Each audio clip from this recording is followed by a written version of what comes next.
Hi, GG Willikers.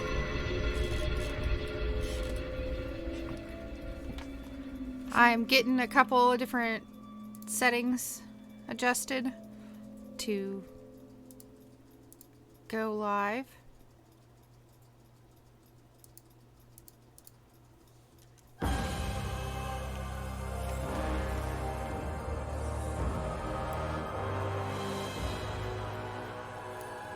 All right.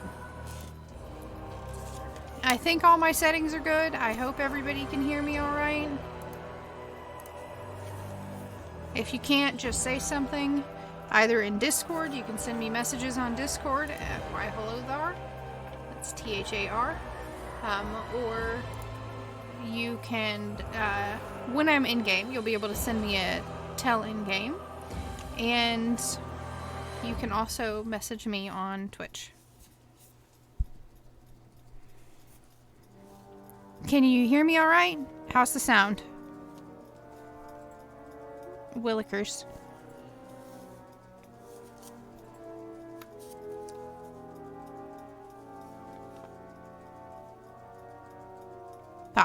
Just saying that I can be reached on different locations, Discord, in-game, or by Twitch chat.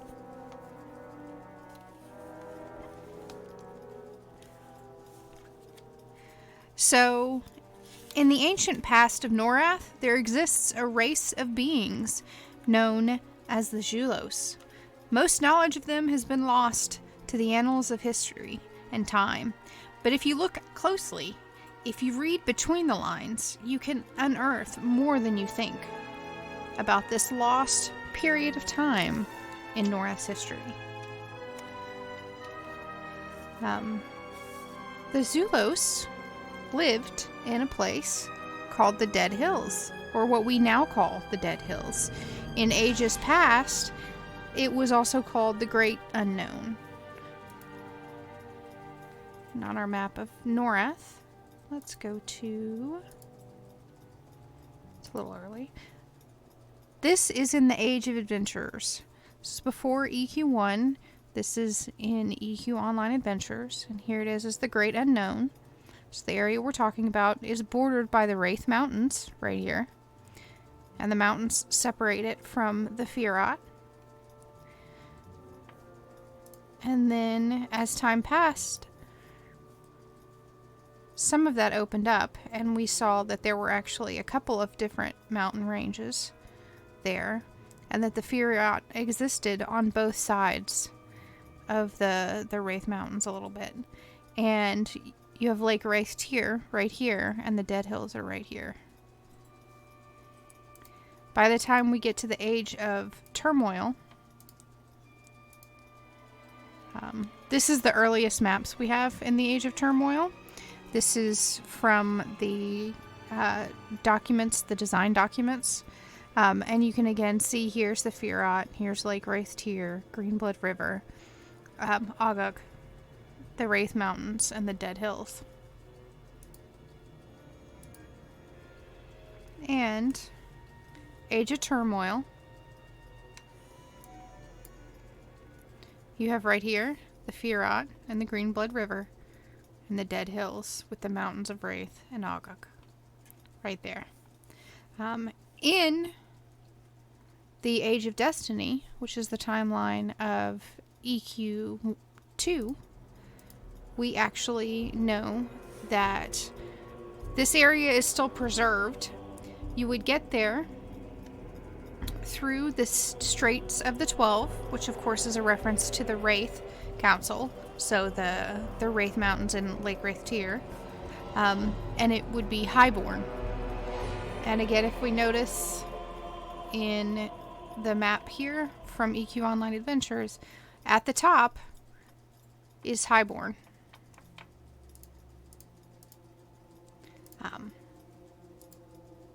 The Zhulos are gone pretty early on in our history. You don't see them in EQ Online Adventures.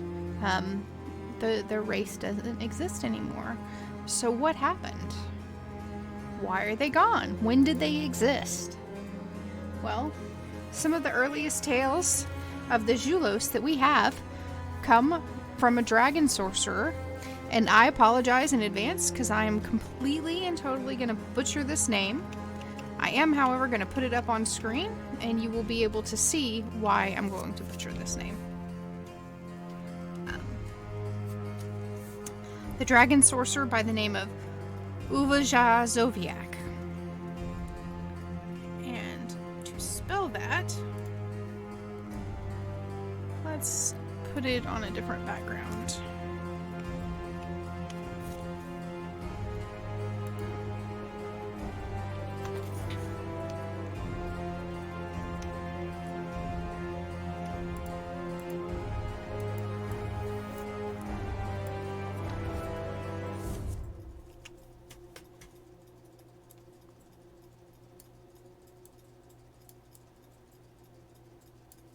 So,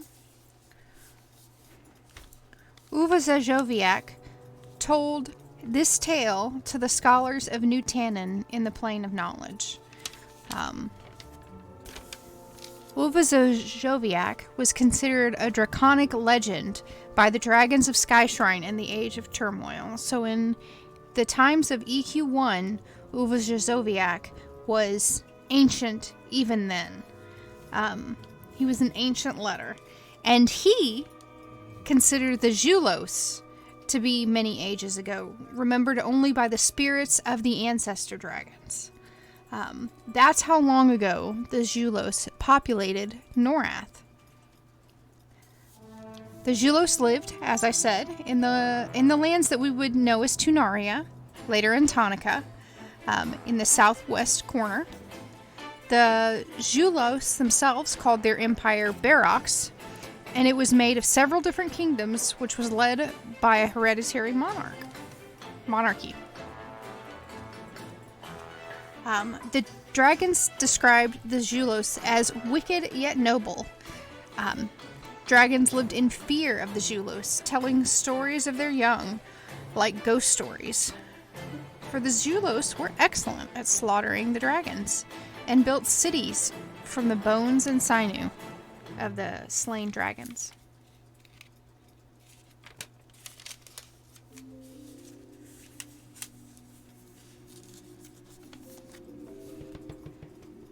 Now we do see the Zhulos in EQ1. We see them as we actually go to explore the Dead Hills. And this is a scout we see. It's important to know that this is an undead scout, and that this sighting happens during the events where the Aetherneer is tainting the lands of Norrath in EQ1's timeline. This is the Zhulos Prime. As you can notice, there's clearly physiological differences between the Zhulos. As they get greater in power, it seems like they tend to thin up. I had another image around here. I may have closed it by accident. This is the Dead Hills. There's something significant about this too. One other thing that we know about the Zhulos is that they were incredibly educated and advanced. In fact, the Zhulos created the Behemoths. Now, if you're wondering, just what are the Behemoths? Well, the Behemoths are a race of ancient beings that populated Norrath and were hypothesized to originally have just been created by the influence of magic. They were just naturally occurring creatures. But we obviously know that to be untrue now, because we know that they were created by the Zhulos. The Zhulos themselves tell us in EQ1, And we also have a Templar in EQ1 who tells us that.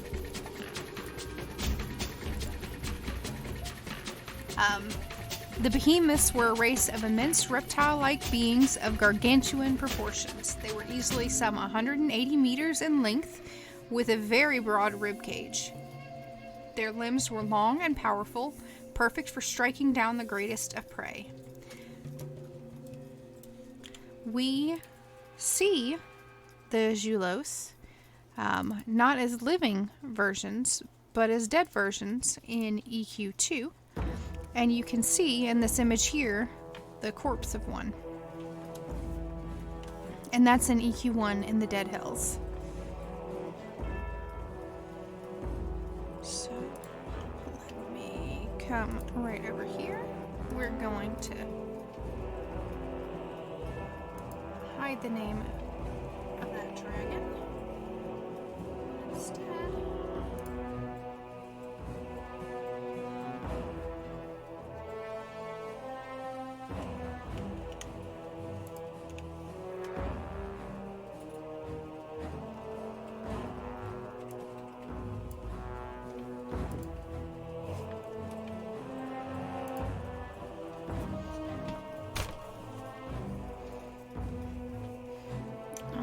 So in EQ2, when you come to the Nectulos forest, and the reason that Nectulos will be significant will be clearer later, but in the Nectulos forest, if you come, you will find Behemoth Pond. And there is the Behemoth. You can see its tail over here and its giant rib cage. The tails of these beasts accounted for 1/4 of their length total.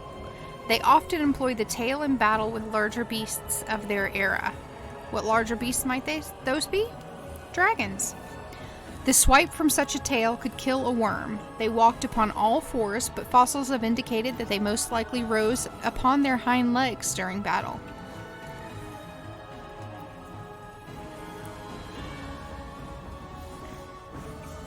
Their immense fossilized bones can be in various hard-to-reach locations of Norrath. The fossils are quite a find, but never intact. One behemoth is rumored to still be in existence in the Age of Destiny, and was last recorded in an ancient dragonkind scroll to have been lumbering upon the frozen steppes of the frigid plain. The same scroll indicates a fear of these beasts among dragonkind, one of the first races to inhabit Norrath. Romiak Justathorn tells us that his theory is that the early dragon communities could have been laid to waste by a single behemoth.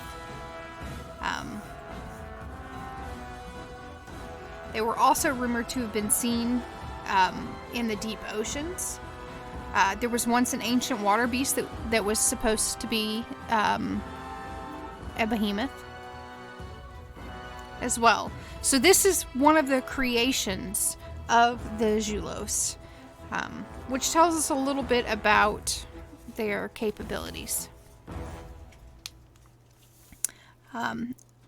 The Zhulos honored their dead, and in fact, some of the only remains that we have of the Zhulos are from the areas on Norrath where they built a giant necropolis for their dead kings. These crypts, known as Lxanbon, gonna mispronounce that one too, I'm sure. That's Lxanbon, or King's Rest, were also made from the preserved bodies of slain dragons. It is from this crypt, which has been preserved in a planar space, that we know of the kings of Varrox.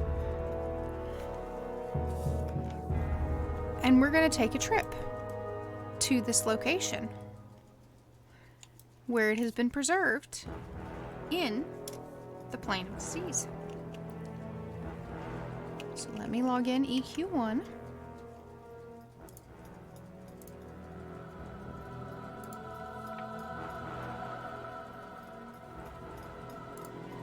And we'll go to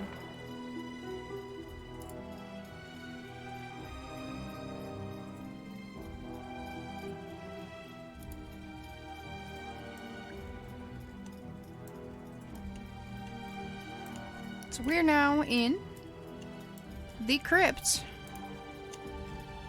of the Zhulos in the Plain of Disease. This would have been where they put their kings to rest.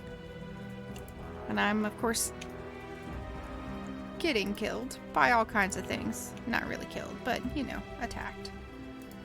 Because there are lots of undead here.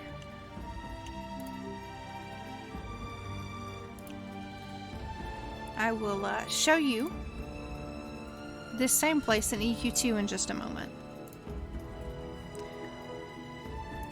So while I kill these, I'm going to tell you a little bit more about them. We know that the Zhulos Empire lasted for 13 generations of kings. We don't know how long each generation was. Given that this was a race that could take on the dragons with ease, and who the dragons lived in fear of, we can assume that they were a pretty hardy race. Which probably means that they lived a long time. The dragons themselves lived for centuries, and still do live for centuries. So we can assume that the Zhulos had similar life expectancies, but that is an assumption. The first king of Barox was known as Feig Adan, the founder. Bali is considered the greatest of the Barox kings, and this is because he carved his kingdom from the wild lands with blood and steel and great leadership skills, is how it is described. One of the things that Bali is known for as well is being a extremely skilled crafter. He created an artifact called the Torch of Legendbaum? The Torch of King's Rest. Or at least that's the name that it was given much later in the past of the people. And it got that name much later because the dragons buried him, or excuse me, not the dragons, but the Zhulos buried him in King's Rest. And so when they originally buried him, they buried him with his torch. And this torch was known, and pardon me as I get my notes,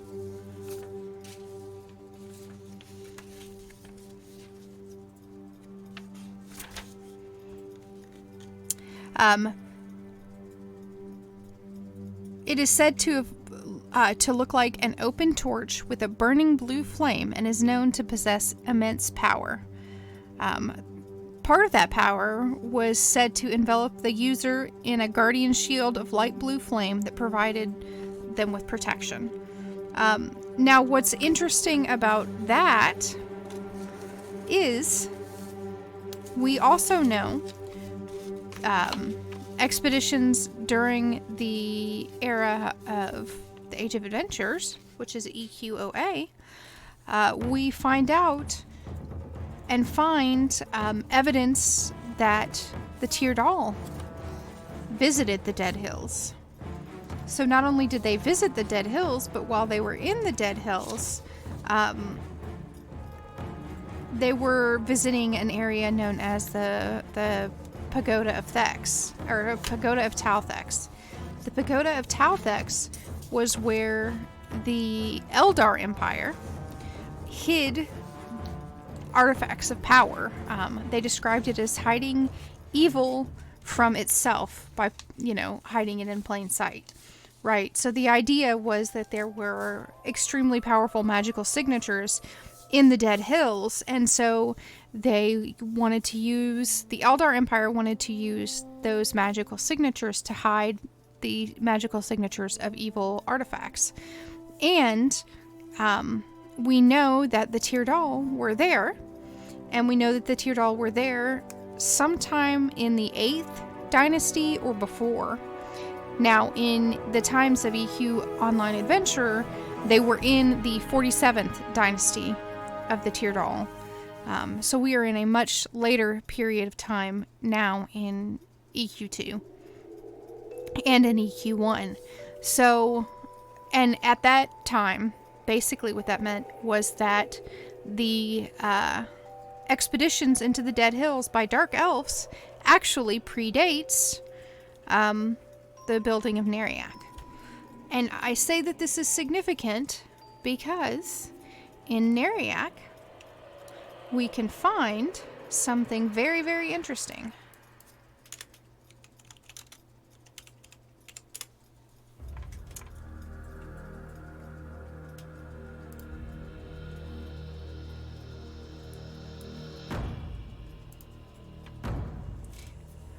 Both in EQ1 and in EQ2, there is a forge in Nariak. This forge resides in the Nariak Commons in EQ1. In EQ2, it's in basically what amounts to the new Foreign Quarter, because the Nariak Foreign Quarter fell, as we discussed in the last stream. It became Fallen Gate. But here, we have the Forge of Blue Flame. Let me do this so you can actually see it as well. This is the Forge of Blue Flame. And it exists in Nariak. It is the only forge of its kind. There is not a single other forge that has blue flame. And this blue flame is known to have magical properties. It's discussed in several different little tidbits around that this is a magical and it's a special forge, and nobody else has a forge like this. And who do we see in EQ2 working around this forge but the undead? So the forge is being worked by the dead. And again, that's going to have more importance later as we discuss and go further through the storyline.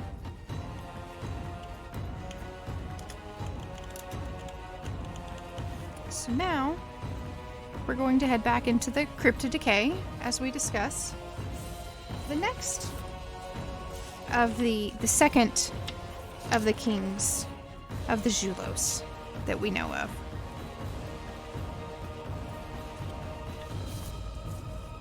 And again, I have to get my notes because these names are not easy to pronounce. Also, if at any time you have questions, please feel free to pitch them in. If you at me on Discord, it's easier for me to see that somebody's got a question. But you can send a message any way you like, and I will do my best to catch up and read it.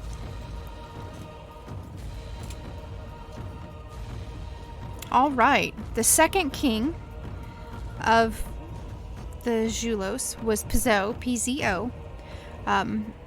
Pzo was a warrior monk trained in the ways of self-enlightenment. He led the Great Enlightenment across the Kingdom of Barox. He was also known for a fondness of arena fighting. He had a weapon known as the Fist of Death.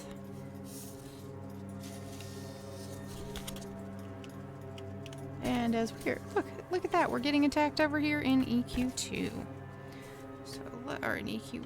So let's hide this, make that visible. There you go. We're going to go back to the EQ1 for a little bit because we are proceeding through the Crypt of Decay, and we're going to stop and look at some of the geography. And yes, we can assume that some of the geography changed over time. This is probably the part of history that most people, most lore lovers, know a bit about. Because it was the most readily accessible part of the history. So you can see in the crypt here, the Zhulos were very much well known for not just their necropolises, but for having a reverence for their dead. They honored and revered their ancestors. So this was a particular necropolis that was built specifically to their kings, but they also did, you know, this kind of thing to more than just their kings. And they were known for preserving bodies. So you can see they preserved a hand that's here, you know, holding the torch.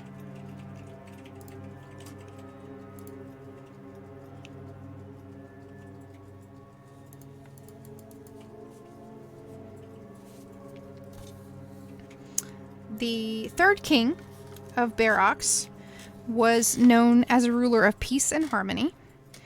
He forged a great treaty with many neighboring kingdoms that lasted for many years. That's also interesting because we don't know what those great kingdoms were, but there are some heavy possibilities. We know that the dragons coexisted during this time. Another option might be the Glothae, right? The Glothae are an ancient race.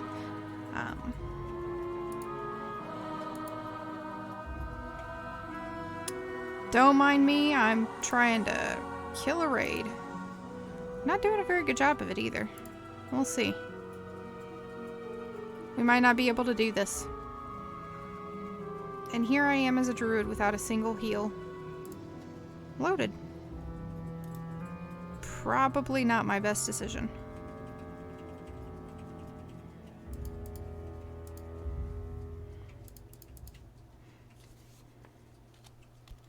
Believe we have to kill all the...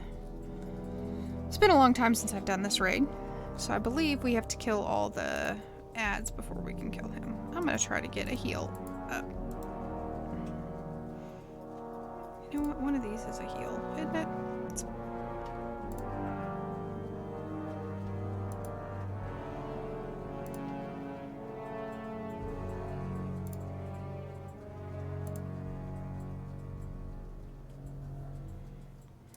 Go get him, fairies.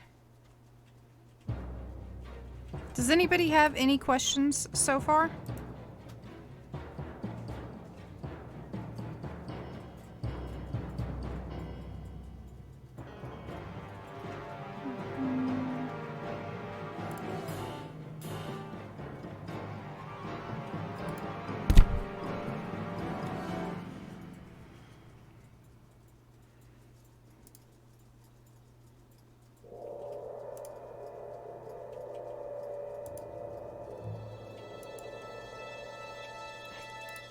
We have to kill his other ads.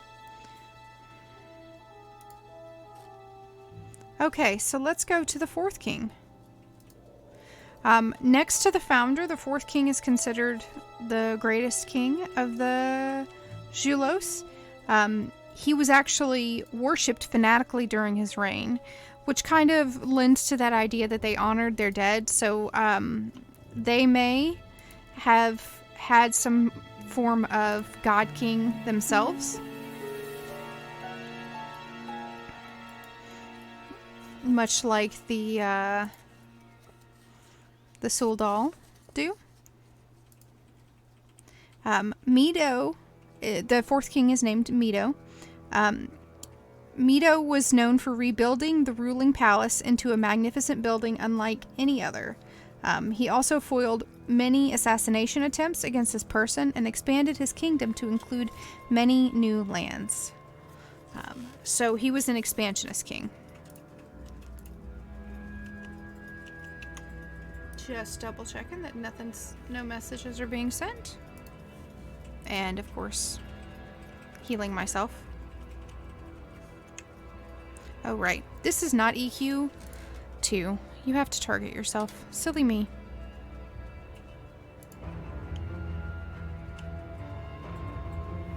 Okay.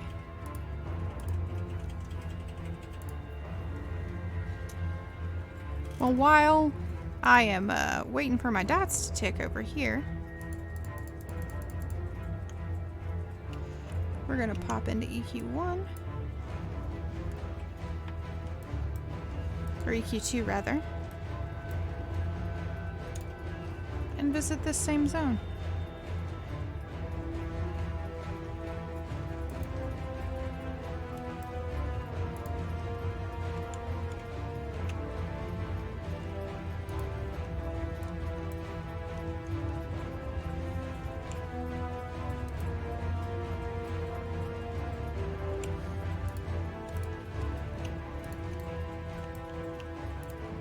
Okay, all the other names are done, so I think hopefully we'll be able to kill him now.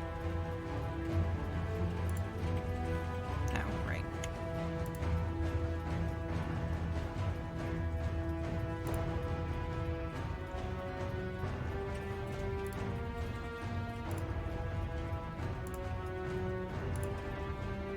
So this would have been raid content in EQ1. And in fact is raid content.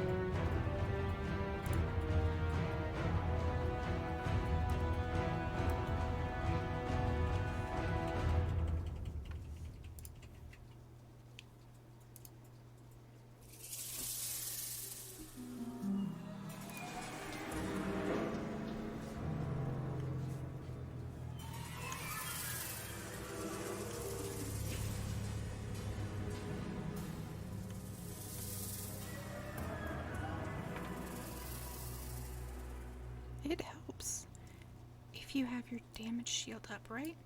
Right? That's a thing.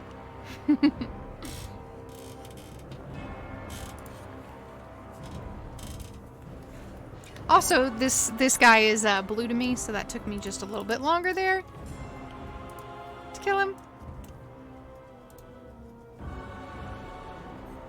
And I'm gonna load my damage shield real quick. And I have not loaded in. Let's try that again.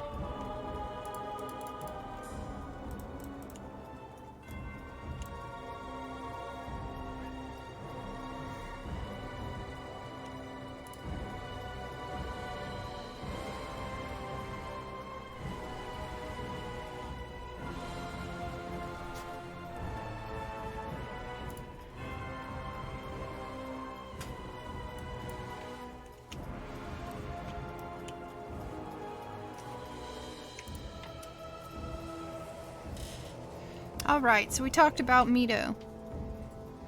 Hi, Art Chick! We're going to talk about Akapan now. Akapan was better known as the Nimble. For his quick feet and quicker wit, he was a rogue at heart. He was most loved by his people, and that was the 5th king. The 6th king was known as Zandal. Zandal was a noble king filled with good intentions. He led his people to a new pinnacle in life standards. We have another king after that, the 7th king, Wavadozik. They loved their names. Wavadozik Adan. All of these kings are named Adan. The 7th king to ever rule the kingdom. Wavadozik was said to be the wisest. He was learned in the ways of priestly magic. His kindness and wisdom were unheard of. Randy Adan was a famed warrior in his own right. Nobody could match him one-on-one. During a battle, he led a small troop of his people and held off thousands of troops, turning the tide of a war. So we don't know who they warred against. We know his one-handed weapon was called Blood Defiance. Again, we can make some assumptions that he was fighting against the dragons, because they were so well known for killing dragons. After Ratty comes Cavilis. Cavilis was also a learned and intelligent king. He was called the Scholar King. He led his people in the building of the first schools and universities in the land, which honestly, in my opinion, is kind of terrible.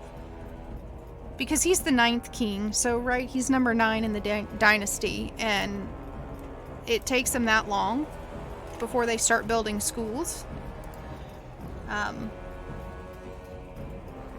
After him, you have Xu, or Zhu, a sorcerer king that wielded powerful magic to aid and defend his people. He created many of his own spells during his reign, and was actually loved by all. He had the creation of an artifact called the Wrath of Souls. Then we have Feig Adan. Feig was the 11th king. He was known as a just and valorous king, and he was honored by his people with a holiday just of his own.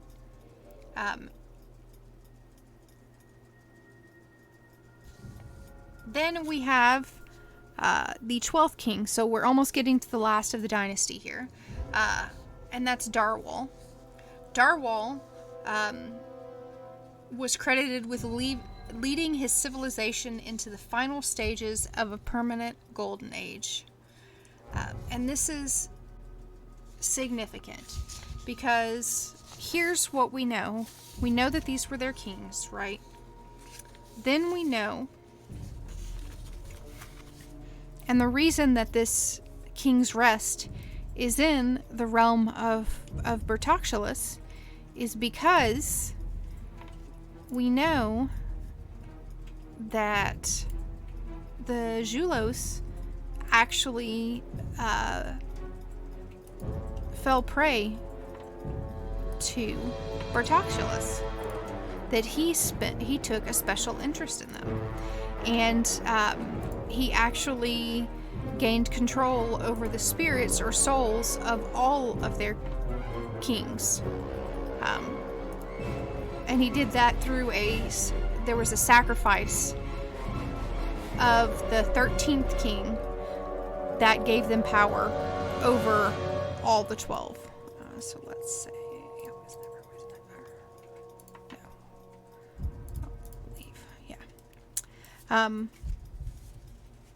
and to understand why Xulous did this, we need to actually go and tell a few tales.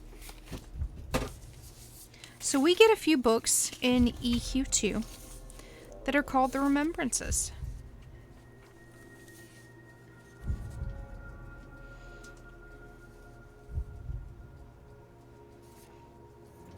In the Remembrances, we find out that in the kingdom of Behemoths, over their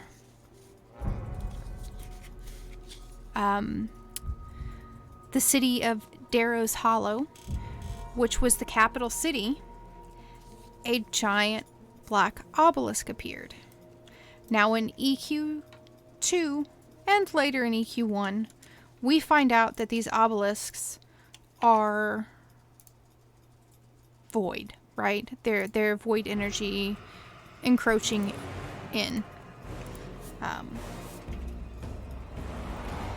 But this is where this obelisk appears, and what happens then is that the king Adan, which is the 13th king of the Zhulos, starts trying to figure out what these obelisks are, where they come from. It shows up in the city in the middle of the day, and it's bigger than their biggest buildings. And again, remember, their buildings were built out of dragon bones, right? So they had massive towering structures. They built and created the Behemoths. So they were used to creating these large, massive things. And here comes this tower, and it's bigger and taller, and it is dark, and they have no idea what it is. They have no idea what's causing it. It's an absolute mystery to them. I might be going the wrong way in this place. So, one of the people that King Adan calls on to answer question is what is called the Priests of the Heavenly Pantheon. And he asks their frightening gods, that's how they're described, as frightening, for insight. After hearing gruesome threats of death and destruction, the king remembered why his ancestors drove the holy men into the wilds. I hypothesize that the pantheon, that the heavenly pantheon, might have included a lot of the gods that we know are dead in Norrathian. So that would be Paizhao, which would be the god of passion. That would be Anquilacion, which would be the god of fire and destruction. The god of healing and growth and earth. which would be Pingwan Diku. And then, of course, the goddess of magic, Zaukunin. And possibly the god of disease, Zul'Varian. Just because what we know of those dead gods, they were a lot more pure in their domains of influence, right? Their domains of influence were stronger than our domains in the Age of Turmoil and in the Age of Destiny, and even in the Age of Influence. Those domains are much smaller domains, right? Whereas if you were to look at the information about, let's say, Anquilacion, it's destruction, annihilation, fire. It's not just one thing. So Anquilacion would have been replaced by Soyusek Ro, right? Soyusek Ro is the god of the sun, but he's also the god of flames, right? It's not this all-encompassing, destructive kind of nature. Which suggests that the older gods, the elder gods, as it were, would have been more in tune with their influence. And it would have been a stronger influence. So basically what happens is they ask everywhere. The King Adan asks everybody, and nobody has any answers for him about this. Until somebody by the name of Ultor Szanvan shows up. And I just remembered I had a button that will help me with what I'm trying to do.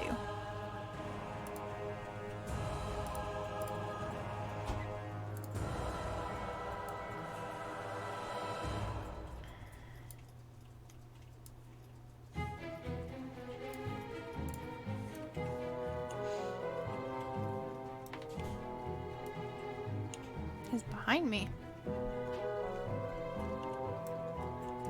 Haha. Oh, Lord. That was way more than I wanted to aggro, but okay. I'm just gonna do this. And let them... Oh, do I have it?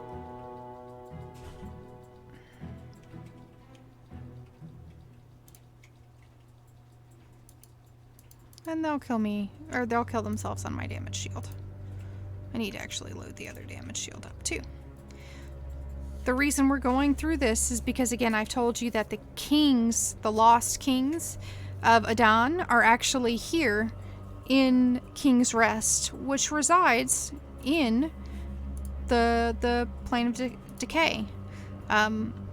Anybody who's in chat who feels like chatting, anybody can tell me what the name of the plane of disease is?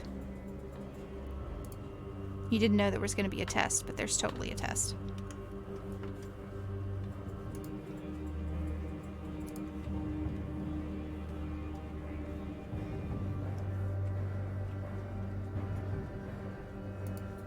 Anybody? Well, no, you might call it heaven, but no, it's not heaven. That's because you play a little plague rat.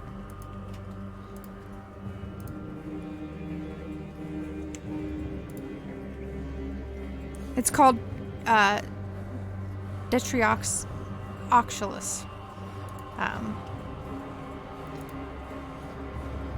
So the king has somebody reach out to him, and it's a person by the name of Ultor Szanvan, and he appears before the court, knowing, saying that he knows what causes the obelisk to be there, that he knows why it's there, and that the answer isn't to be found anywhere else. The answer is to be found in the ancestors. It doesn't lay with magic or gods or stories, but it lies with the ancestors of Barox. So he says, I know how to speak. Ultor goes, I know how to speak to the dead. I can tell you how to speak to the dead and get the answers that you're looking for. I can help you do that. And this is how Xulous slowly but surely starts to actually exert his influence over the Zhulos. He basically gets in.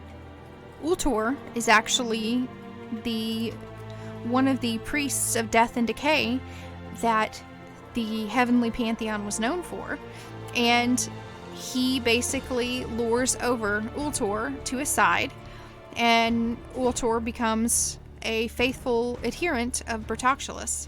And then he goes to the people to the king, to King Adan, and he goes, okay, I got the answers you're looking for. He takes advantage of that fear and uncertainty that they had in order to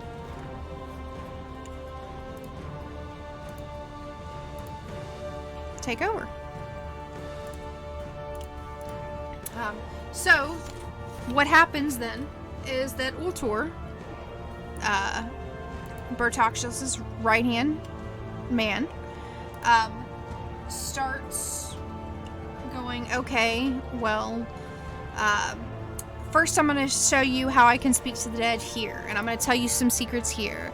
And he starts feeding tidbits to King Adan, and King Adan, is just eating them up, and he's really starting to believe that this guy knows what he's talking about, right? Of course he does, because he actually, has some answers. He can tell me things that I don't find out any other way. And so they are getting these tidbits told here and there. And then Chancellor Ultor, because he has ranked himself up, and part of the way he ranked himself up was he just killed everybody else that would have been a threat to his power. So he goes to King Adan and says, okay, now you've seen what we can do, you've listened enough, your mind is open enough, now you can know the secrets of the obelisk, but we have to go visit King's Rest. And so King Adan agrees, and he goes to King's Rest with Ultor, and he spends some time kind of communing with his ancestors, basically until Ultor is ready to sacrifice him. And that's what Ultor does. Ultor sacrifices King Adan and uses that 13th king in order to gain power and take control over the other 12 kings of the Adan. And the tale, as we're told from Barrocks, in Remembering Barrocks, is, and thus is the tale of how the people of Barrocks would lose their king in these dark days. The obelisk still stands within the center of the twisted ruins of Darrow's Hollow, having never changed. Just as we lost our king in his search for answers to the obelisk, so too would we lose armies, great and small, in their own search. Countless parties of adventurers have ventured into that now open doorway on the side of that blackened obelisk, but none have yet to return. There's a little bit more there. I'll tell you a little bit more about what happens after Ultor gains control of the kings. But first, we're going to tell another story. This one comes from the book Remembrances Prime. Now, I have discussed previously on stream that Remembrances, or that in the planes of Norrath and in the planar structure, Norrath itself is called the prime plane, right? The material plane or prime. So it's referred to as the prime. Which shows that they're probably talking about Norrath when this story comes in. And I'm just going to read this one. Reports have been coming in from as far away as the Great Forest and the Cherry Blossom Archipelagos of people contracting a mysterious illness. For the past several months, this virus was nothing more than a rumor, but it has finally been confirmed by various mayors that people have been falling down sick everywhere. As odd as it is that someone could get even sick in our day and age, what makes this story more unsettling are the physical deformations associated with this sickness. Though specifications of the situation are unconfirmed, it seems as if the ill are suffering from what can only be described as changes of the body, including rapid weight gain and odd growth spurts. That has significance. Let me see, while I'm doing this, if I can pull up the image that I lost earlier. Hopefully the visuals aren't too boring for you guys as I go through.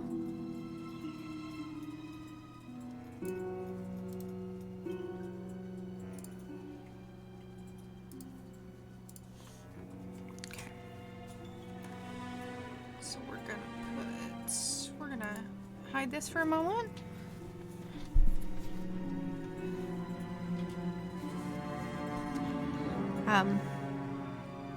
We did get in touch with the world-renowned Dr. Roger Effen, founder of the White Palm Hospitalers and inventor of the Panacea Cure, and asked him what he had to say about the situation.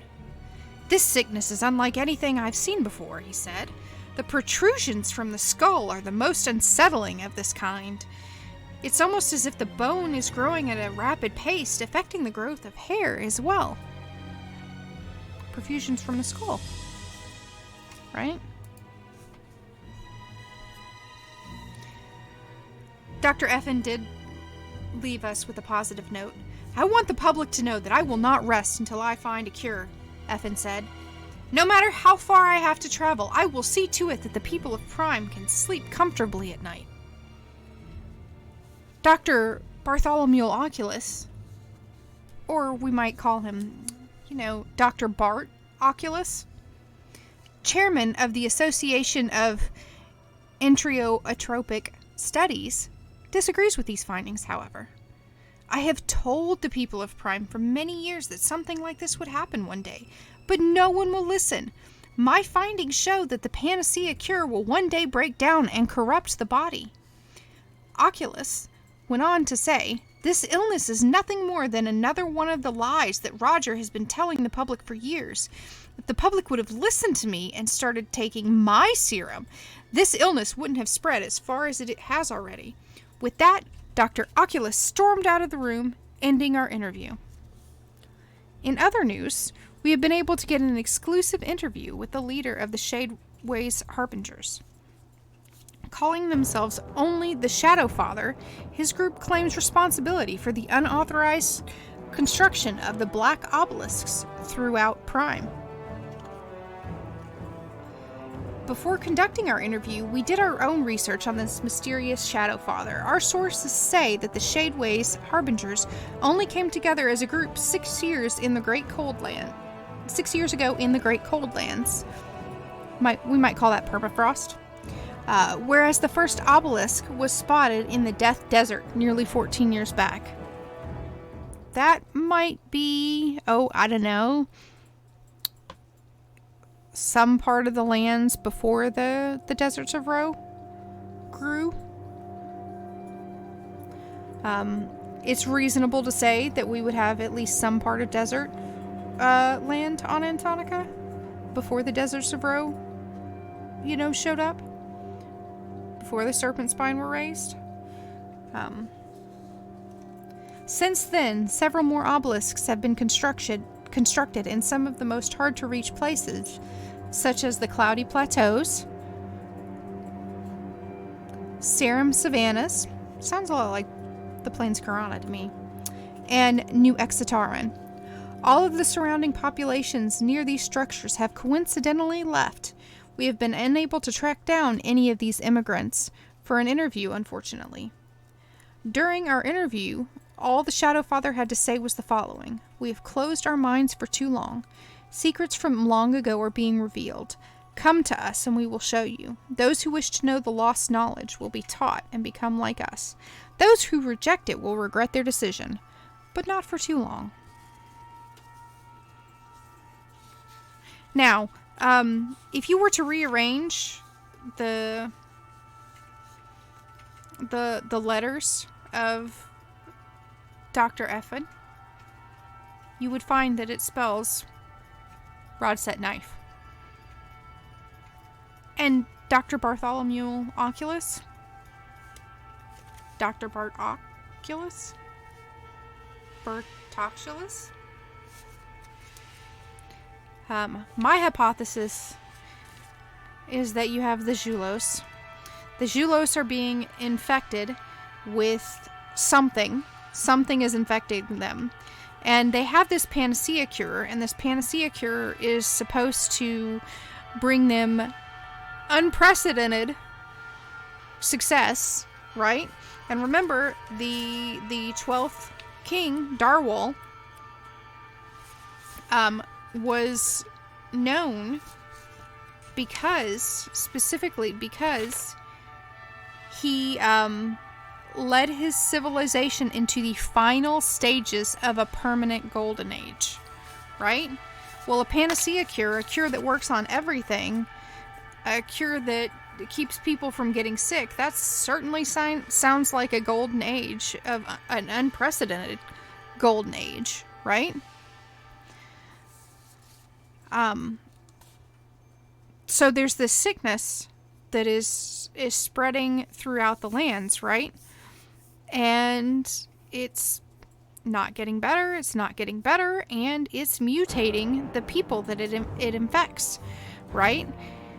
Now, some people in EQ2 have used that to say that the people that are being infected are Nightblood. I choose to think that they are being transformed into the Zhulos, right? They are developing horns.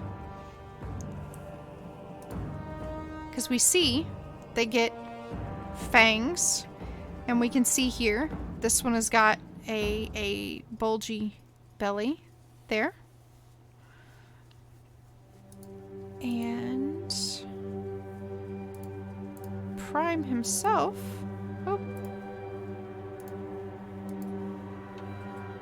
has giant horns, right? And we know these are the Zhulos, right? They tell us they're the Zhulos. And these are the undead versions of the Zhulos, by the way. We actually see them in EverQuest 1 when we go to the Dead Hills.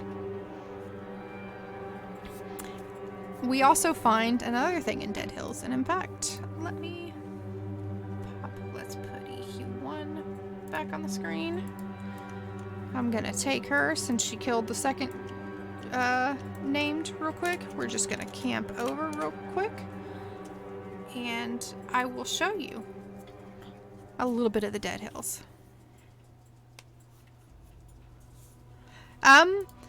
So I actually, no, I don't think that the Zhulos were turned into a race of undead mutants after being tricked by Bertoculus.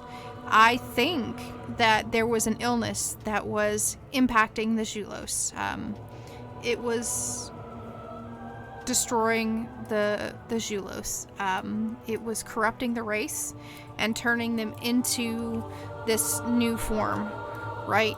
And they had already taken a cure called the Panacea Cure, and that cure didn't seem to be protecting them from the Zhulos, or from the illness. And in fact, Dr. Bartholomew Oculus, Dr. Bartoculus, says that the Panacea Cure is partially to blame, or is to blame, and that if they had just taken his serum, they would have been okay, right? So I think that Bertoculus was like, fine, screw you guys, I'm out of here. And he left to start doing his own investigations and explorations. I believe there is some suggestion that that Bartoxulus actually did. The Dr. Bart Oculus may have actually planted that disease, but I don't have that like hard canon in front of me. I was still looking and doing research into things. But we pretty much know that Dr. Roger Effin is Rodset Knife, right? And Rodset Knife, he goes, no matter how far I have to travel, right? So what does he do? He start looking for ways to travel between dimensions and worlds, to find the answer. So, who did I have in the Dead Hills?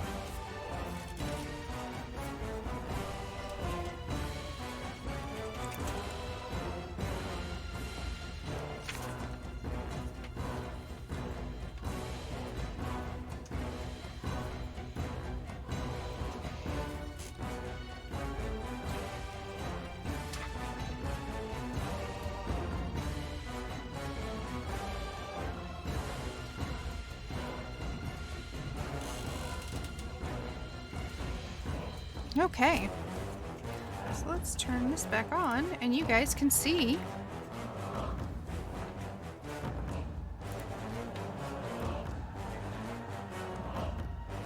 this is the Dead Hills.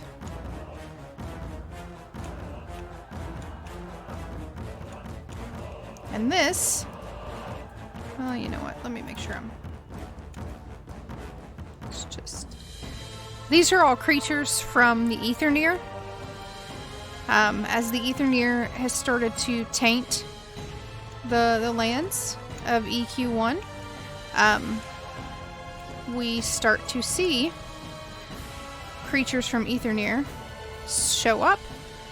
This is a tower.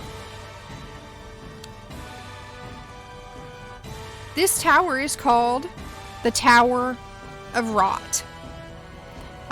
Kyle Bale is actually sent here wielding the Kinos Claymore to discover what's going on, while others are meant to kind of unearth on an expedition to unearth ancient artifacts. And Kyle Bale falls. He falls to the corruption that's at the heart of this tower. We are told by Valen in EQ2 that the Tower of Vul is also known as the Tower of Rot, is also known as the Obelisk of Lost Souls, and it exists in what we now consider part of the Firat.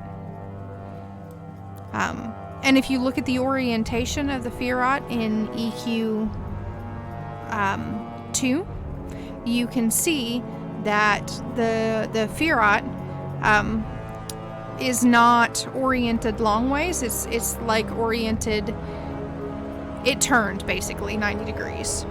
And outside of the Tower of Rot are gigantic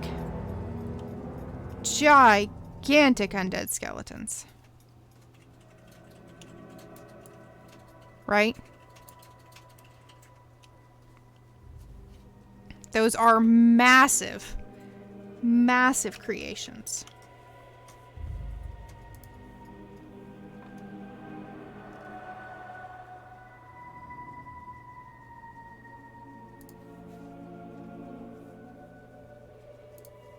Sorry, I was checking to make sure I had no messages again.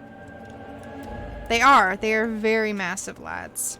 And this is in the Dead Hills. So you can go to the Dead Hills and explore several different parts of it.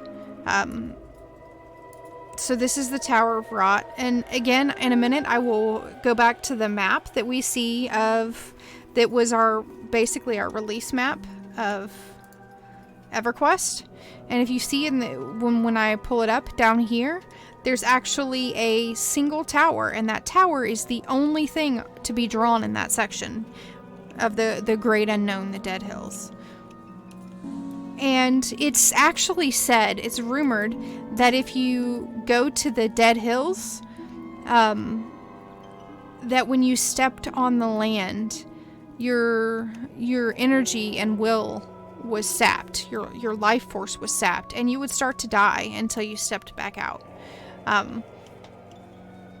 The Deadlands also were known to have a clan of peaceful or pacifist ogres who abandoned Ralosek before the First Ralosian War, and they lived here as well.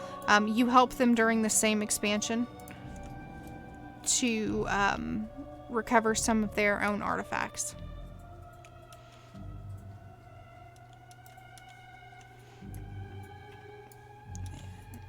So these, you can see the Dead Hills, and you see this right here? That's the tail of a behemoth. Right here. We are underneath a behemoth.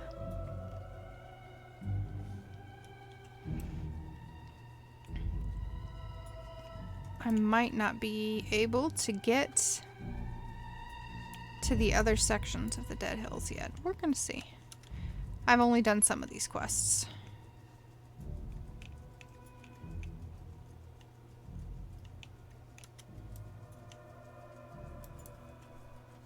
But you can see there, you see that spine in the background?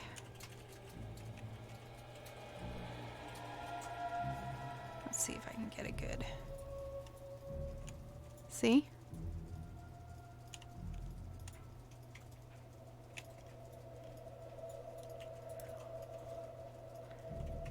And again, these are bone bridges and things like that. And we know that they would have been included in EverQuest 2. They plan to actually include the Wraith Mountains and part of the Dead Hills, and we know that it was part of the Dead Hills because they talked about bone bridges. Again, we're on Behemoth. Parts of Behemoth, and you can see this tower is huge. That is part of the fossilized behemoth.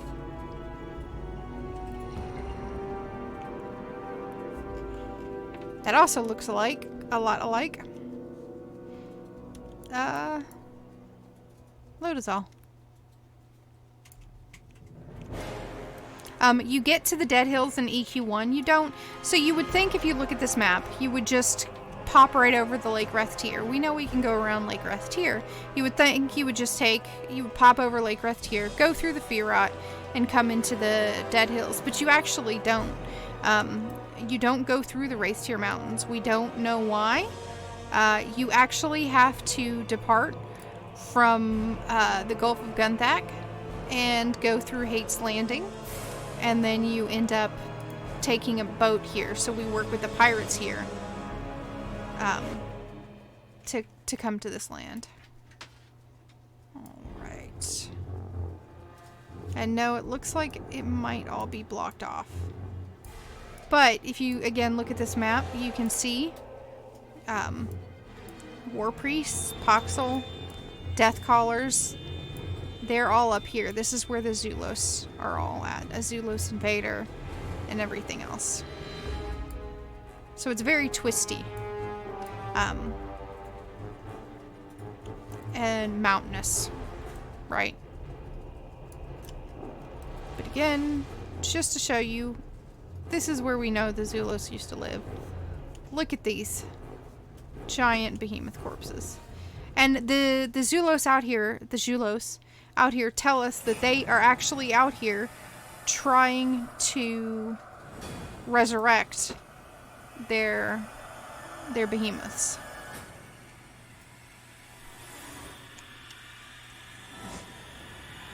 Okay. I'm gonna log her back out and go back to fighting my way through the Crypt of Decay. And as we switch characters, we're gonna just kind of take a little bit of a look in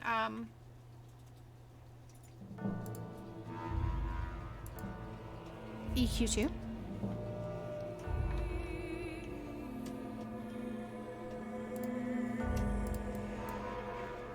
So as we are in EQ2, one of the things that we know about, one of the tales that we're told, is of the Springview Healers.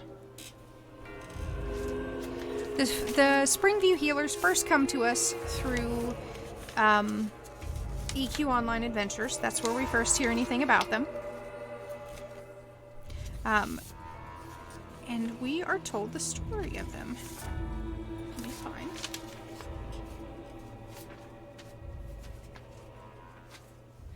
That sheet. Like I said, I have a lot of pages and notes. I ended up with, I think, about 14 pages of printed.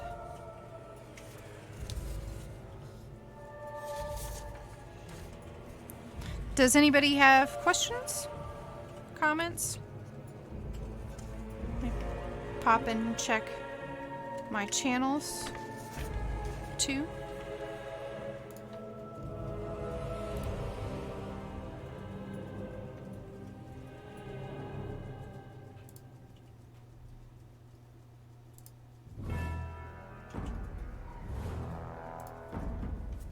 Okay.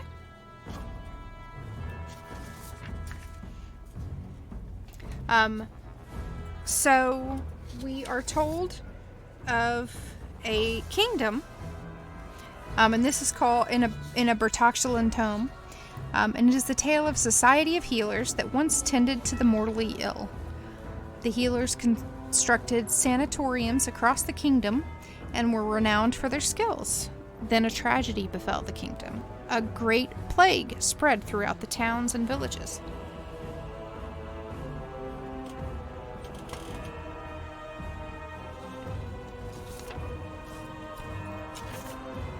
No cure was found for the plague, and quickly the houses of healing fell, becoming tombs for the plague victims.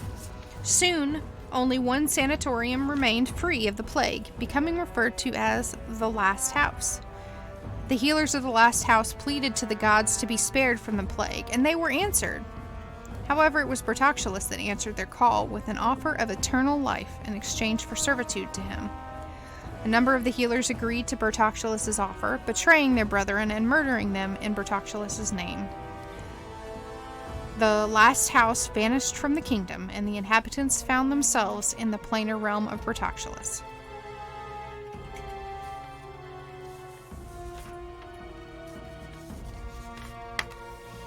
So that's that.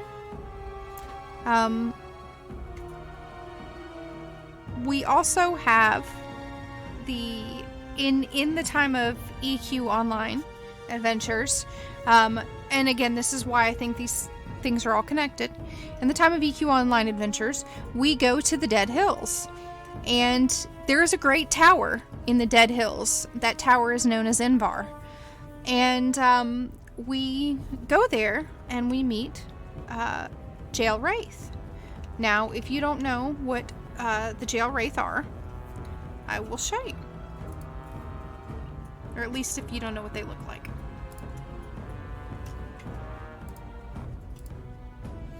These are the Jal'Raeth.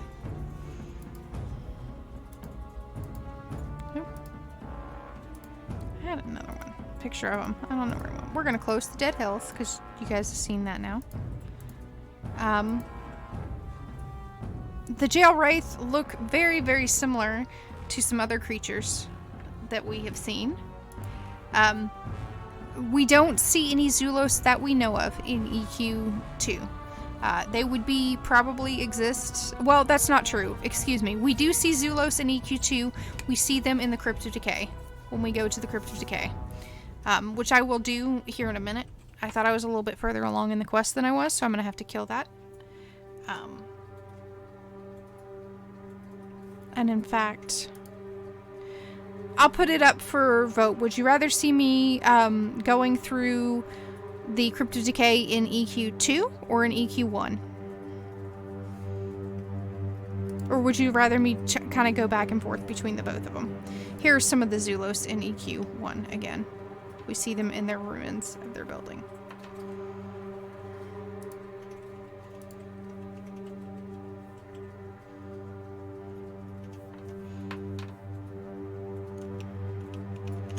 Speaking of, let me log.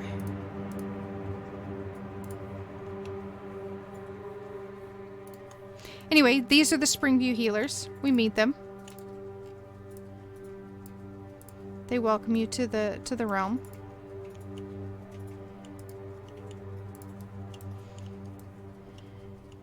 Ah, yes.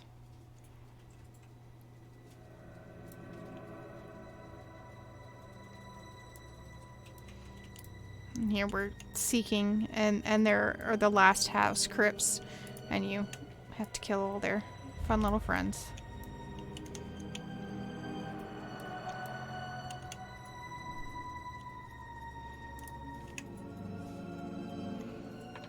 Oh, I say that, but you guys can't see what I'm looking at. You guys are still staring at a Zhulos over there. Or, I mean, a Jal'Raeth. So, the Jal'Raeth, we do know that the Jal'Raeth exist in some forms in EQ1. We see them in the Void.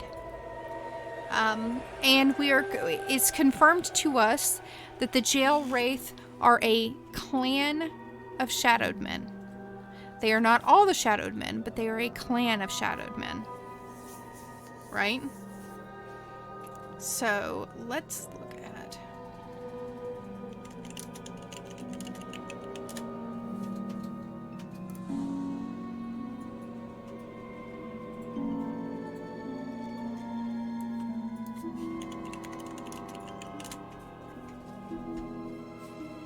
Well, it's going to be in my screenshot, so I'm pulling it up right now. And while I do that, we're just going to... Oh, that's the Cult of Primordial Malice.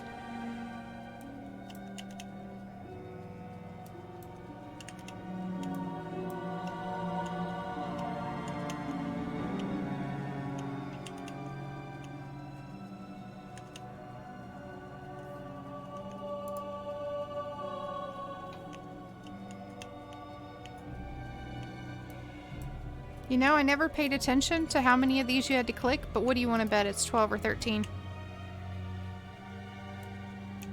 What do you want to bet you have to click 12 or 13?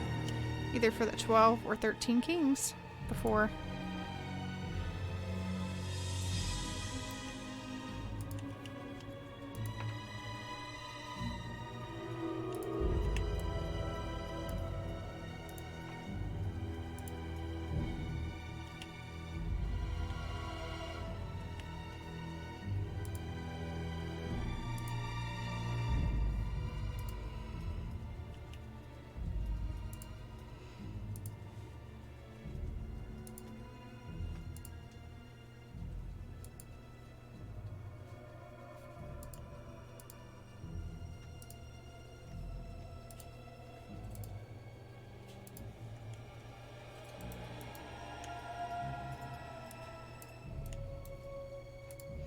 And then we get to come out and kill the Primordial Malice. Primordial Malice, for those who are unaware, if you look at the creatures of Primordial Malice, they're very fascinating. They are definitely undead. They have changed over time. But the Cult of Primordial Malice ended up in the Wraith Mountains. That's where they actually first set up. When they first set up the Cult of Primordial Malice, if you don't know who the Cult of Primordial Malice is, it's a cult to Lannis Tevil, the Child of Hate, and the demigoddess of Malice. So the Primordial Malice set up they took what they could of Lannis Tevil's remains, and they set up a cult in the Wraith Mountains, where they worshipped her and strove to help bring her back.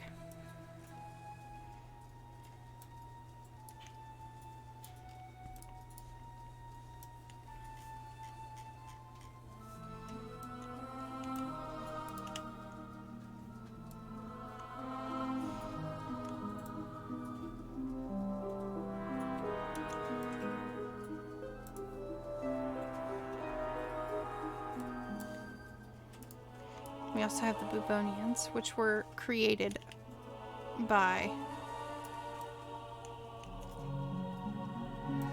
Xulous.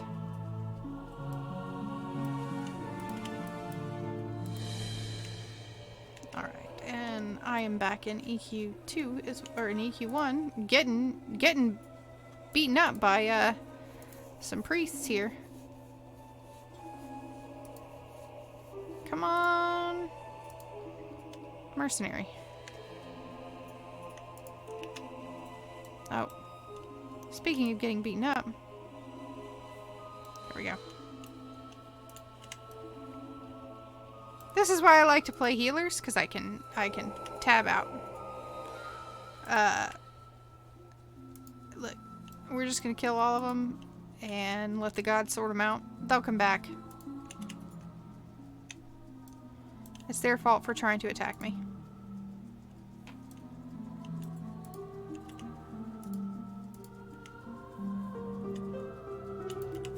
So, while I'm killing these, let me tell you about my hypothesis.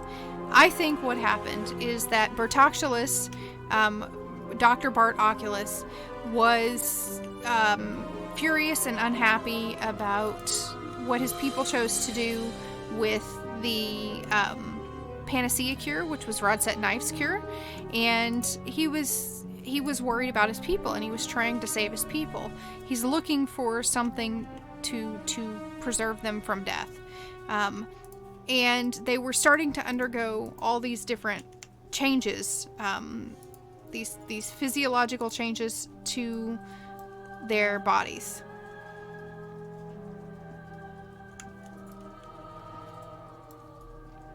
And he was concerned. And so he got really unhappy when he felt like nobody was listening to him. And so he took his research and went home. And I think that the Zhulos themselves were probably created by Zul'Varian. I think that's why it's in the name. And they were created and went to, oh, right, this guy. But we can't go to this guy yet because we have to do something. It's been a while since I've done this instance, by the way.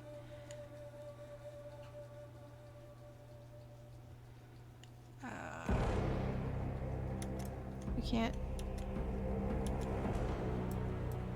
go through there. Oh, but there's the Priest of Decay. You can see the Priest of Decay right there. The Crypt of Decay. Excuse me.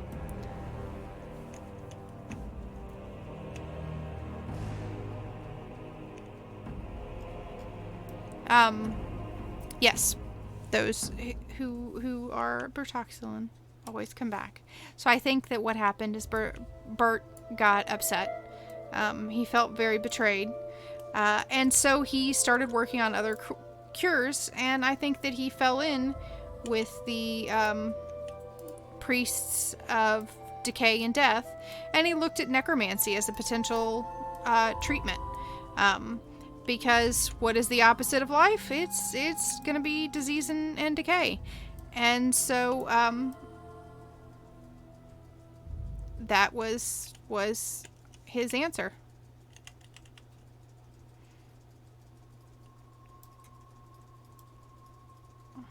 Oh.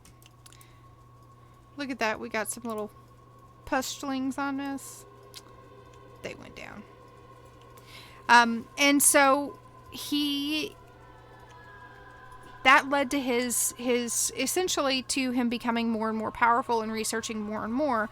And all the while, this illness is impacting the Zhulos, right? Meanwhile, Rodset Knife actually leaves. Rodset Knife actually leaves he takes a group of people with him, probably all from one of the sanatoriums, and they leave to go find a cure. And that leaving is a literal leaving off of the plane of existence. He hops in his spaceship, his super spaceship, and he leaves. and he goes to start finding a cure for the illness. Bertocculus himself is sitting around and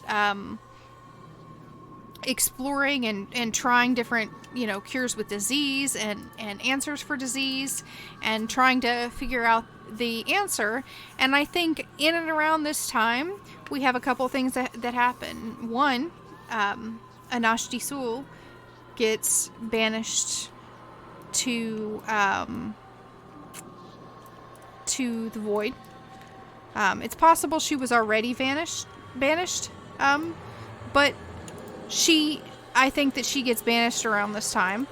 And I think that Rowan Thyr comes around and sees that this disease that has been unleashed on the Zhulos, and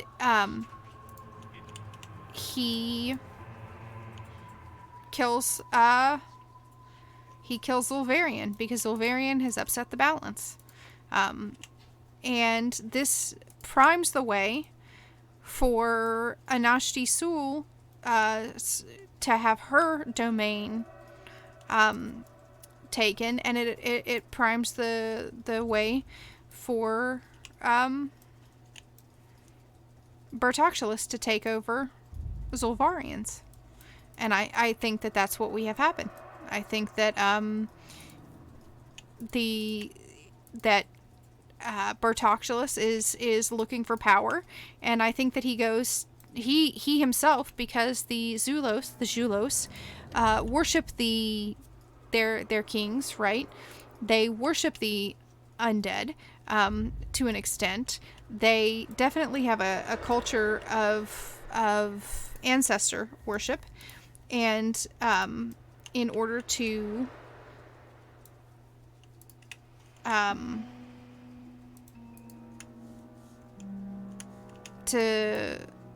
stop the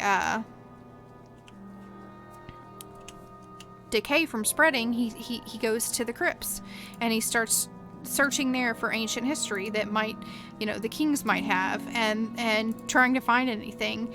And I think, and he searches with the priests, right? He searches with the priests of death and decay, because if you can create death and decay, then you can stop death and decay. And that's what leads him into that power. And he obviously, we have a little video.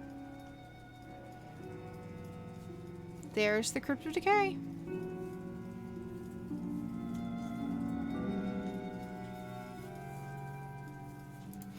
It leads him into the power.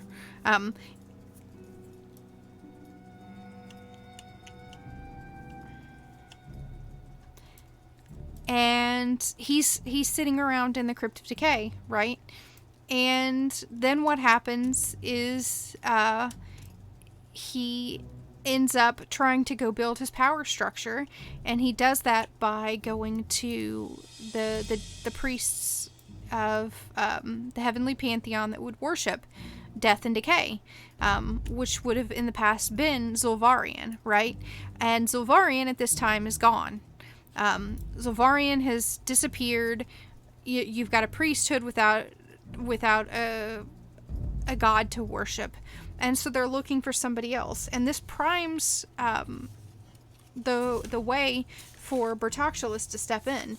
And we have lore that tells us this is again information coming from the dragons, where they say that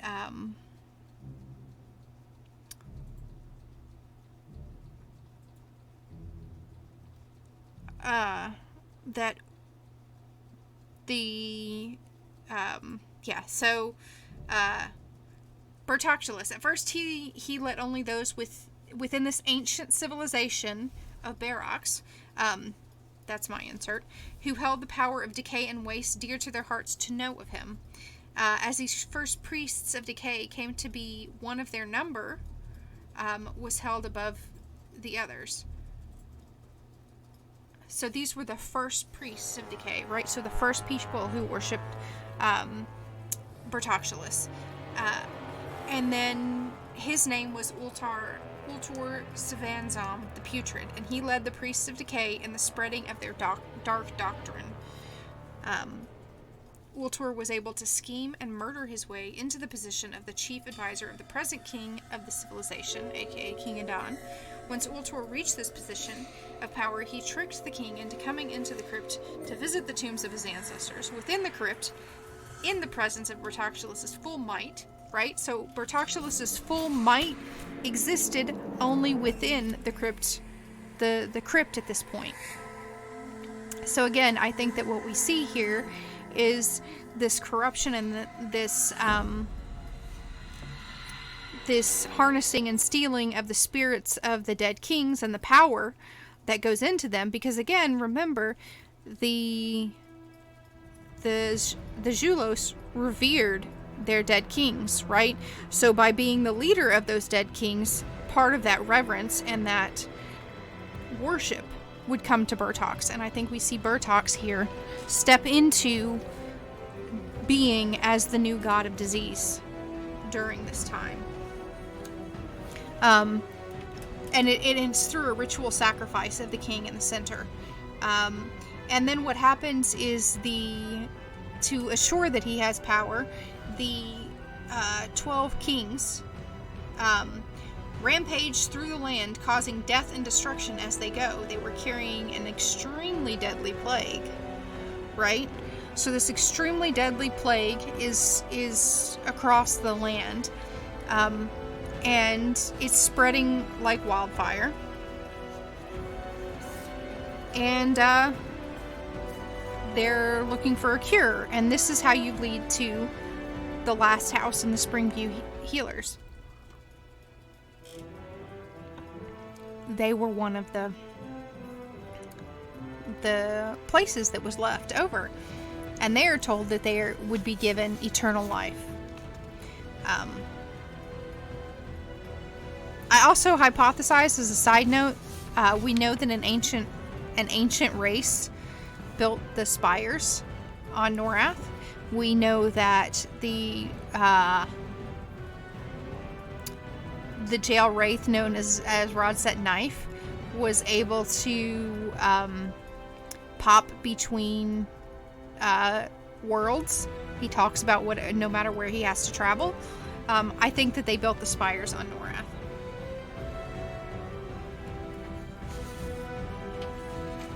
So, now I'm going to talk a little bit about the Jal'Raeth, because the Jal'Raeth, this is where I hypothesize that the Jal'Raeth are the same race as the Zhulos, and the difference really is that the Jal'Raeth end up falling to the influence of Anashti Soul. So we, in EQ Online Adventures, and all of this, by the way, this information that I'm about to tell you that comes from the Jal'Raeth and EQ Online Adventures, we really have to thank Rezakai for preserving, because Rezakai is the one who preserved the quest dialogue, and is actually mentioned by name. So thank you, Rezi.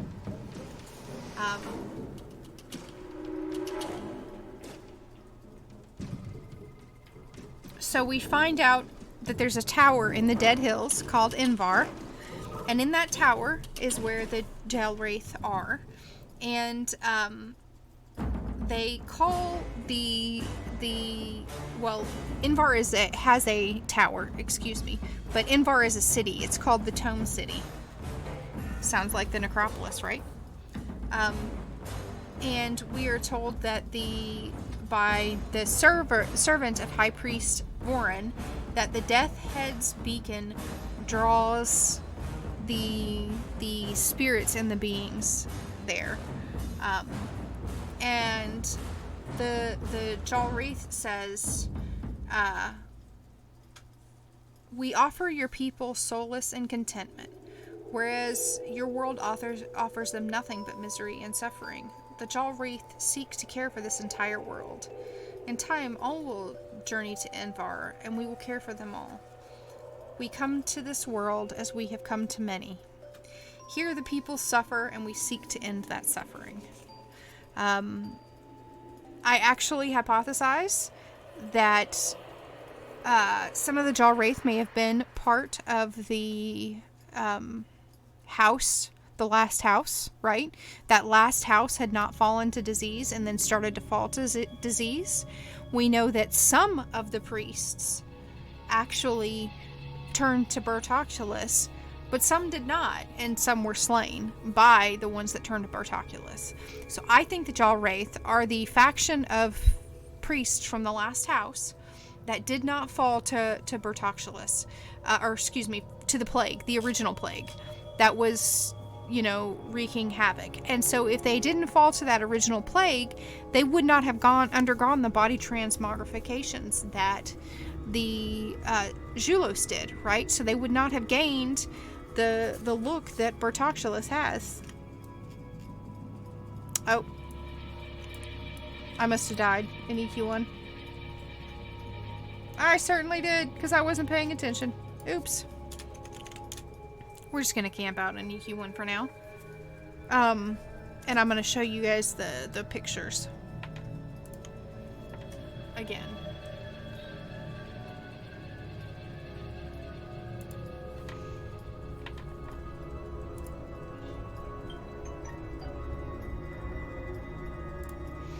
So here's the Jal'Raeth. But here is what Bertoculus originally looked like, right? And he was said to have had a handsome face, and his body was falling to plague. And when you go into the Crypt of Decay, which is where I would have to go, and I'd have to go get deep in there. But again, remember that this Crypt of Decay was built on the Zhulos, right? And you can see how they have the bones growing out of them. You can see here where they're morphing in between, back and forth. We have the story of Dr. Fine, and the story of Dr. Fine, that's what tells us that they were getting transformed. It tells us that they were growing ridges from their skulls, like their fangs, and their horns from their head. They were gaining body mass, right? Which is what you see. Even Bertoculus here, he's very skinny, but his stomach sticks out, right? And you see that in the Zhulos. Their stomach does the same thing, right? So I think that the Jal'Raeth, and again, it's very similar body structures too, because they're a very thin race, a thin and long race, and so I think that the Jal'Raeth were the ones who took Bertoculus' serum, so they didn't undergo the transformations, but what they did get was eternal life.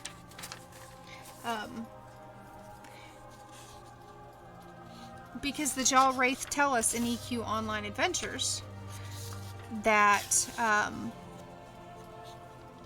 we have suffered for so long that we've taken it upon others to end the suffering, to end the suffering of others. You cannot know the endless torment of immortality. It is our curse, for we can never truly be destroyed.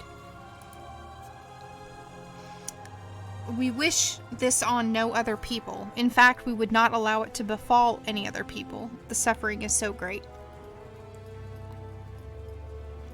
This is the will of Envar, and his will shall be reality. And now you will join us. We will care for you. We will continue our torturous existence so that your suffering may end. Let go of the pain of this world and find sanctuary with us. And in that, in the information with the Jal'Raeth, we find Within the Jal'Raeth writings is mentioned a renegade Jal'Raeth that believed differently than the rest of his kind. This pacifist Jal'Raeth recognizes that undeath is not a gift of eternal life, but a curse. I think the Jal'Raeth may, or if the Jal'Raeth didn't get that cure from Xulous, if they didn't take his serum, they may have looked to Anashti-Sul, right? Whereas Bert turned to other gods, they turned to Anashti-Sul.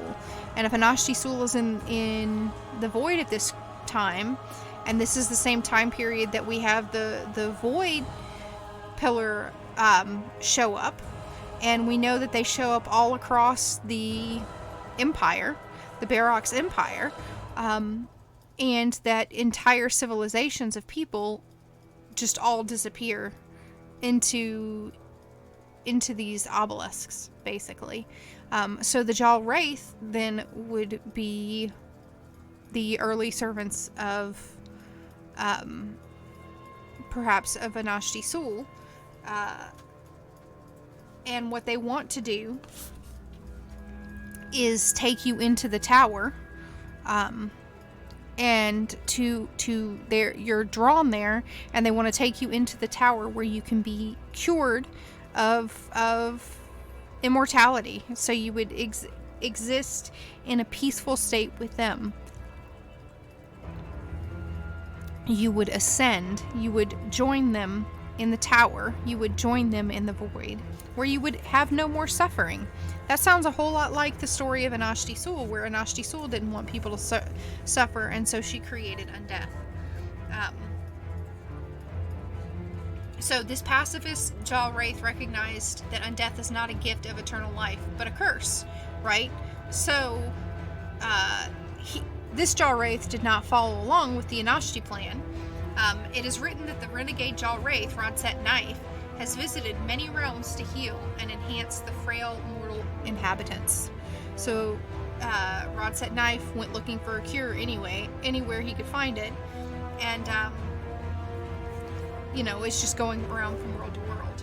According to the tome, Rodset Knife possesses great powers of healing and rivaling the dark powers of others of his kind. There are passages that speak of resurrection and mentions of rituals that enabled the Jal'Raeth to communicate across worlds. And you're supposed to take it to the tome to somebody who's in the anagogical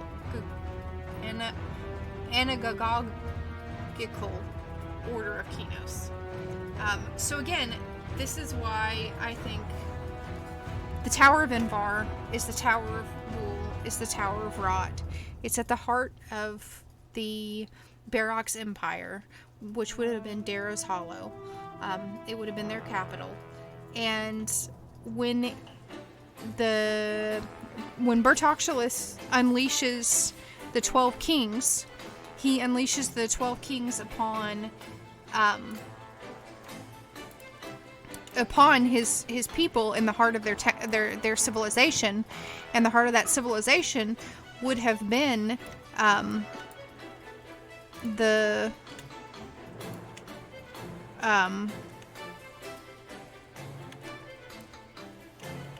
it would have been Darrow's Hollow, right? And so I think that he unleashed the armies and the kings, and at the same time we know for a fact that Barrox is dealing with the Void invasion, and Barrox is dealing with the Zhulos are dealing with the Void invasion, and they're dealing with a plague at the same time, right? And that this plague is transforming them. We know that Anashti-Sul's plagues, right? Or the Anashti-Sul is her influence creates undeath, right? So this plague is unleashed, and it's spreading, and it's changing people, and it's changing people into this undead form. And we saw that undead form. with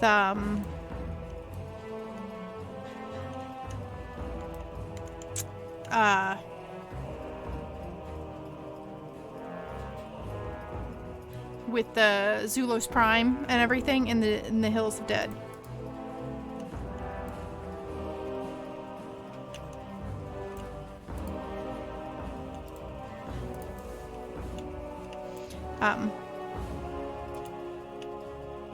And so I think that's our essential answer there, is that the Zhulos are the Jal'Raeth, and the Jal'Raeth simply represent the version of the Jal'Raeth, or the Zhulos. The Jal'Raeth are the Zhulos that turned to Anashti, or that they were given immortality. They had eternal life, but that didn't solve the problem, and it just kept their body from transforming. And so that's why we see the physiological differences between the Jal'Raeth, who we are told, again by Valen, the Jal'Raeth are a clan of shadowed men. And they are actually in service to Anashti Sul. And Rodset Knife does not fall to Anashti Sul. He does not, abide by her rules. He thinks that undeath is a cure, is a curse, excuse me. And he decides that he is going to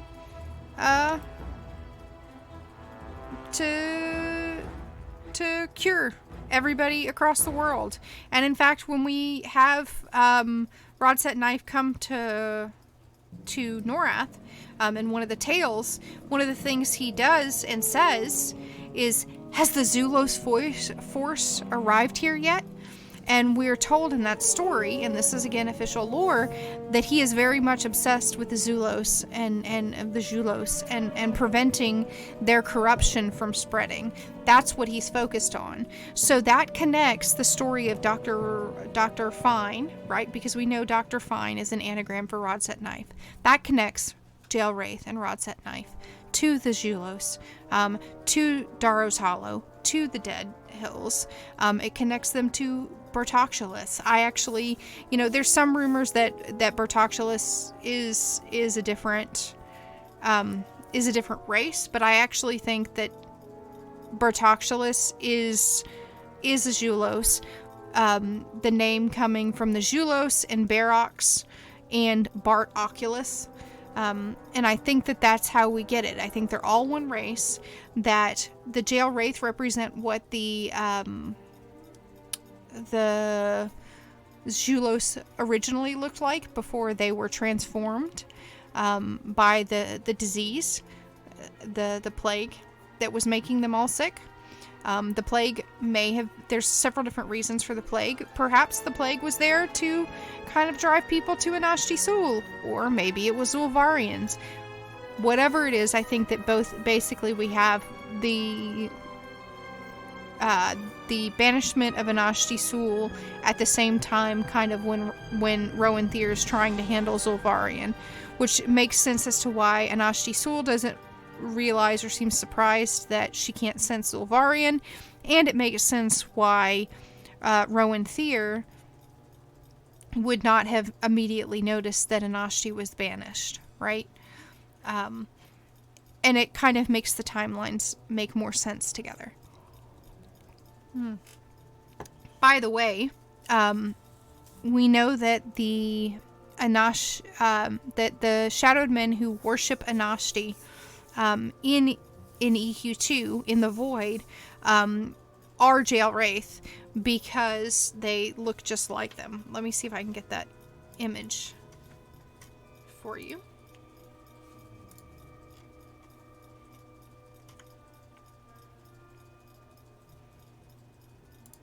Gotta go through my screenshots.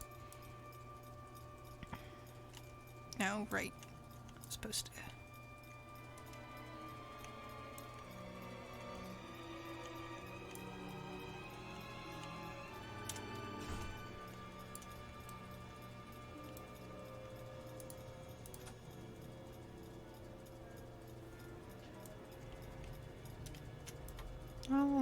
Okay, we're doing that, and while I'm doing this, to get set up to go to the Crypt of Decay, I am going to pull up this image that I took.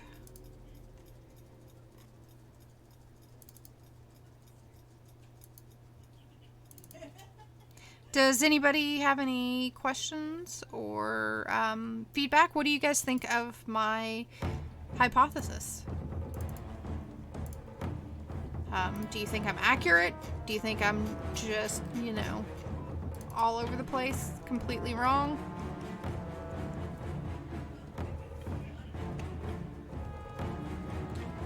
And where is the images?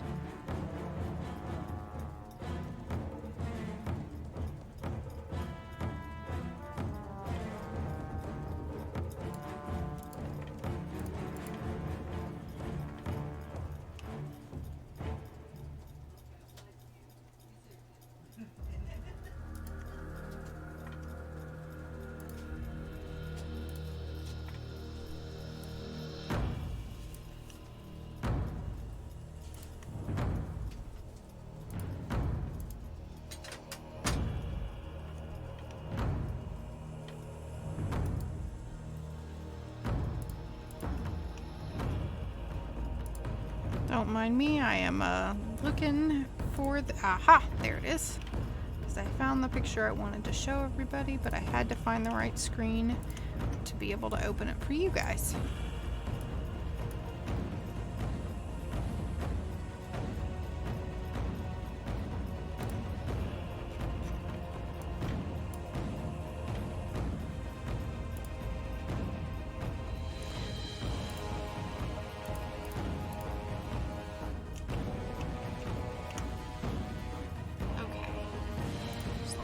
So in this image, the important things to notice are they hover, they have, you know, their two arms, they're very small, kind of petite, almost erudite in nature.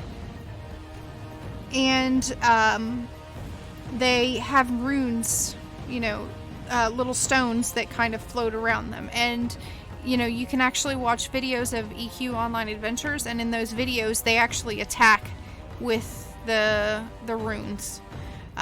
They'll throw them. In EQ2, we go to the Void, and we meet these. Same exact features, and they have stones that spin around, and they use those stones to attack you. And they hover. And look at these protrusions from their back. Don't those look really familiar?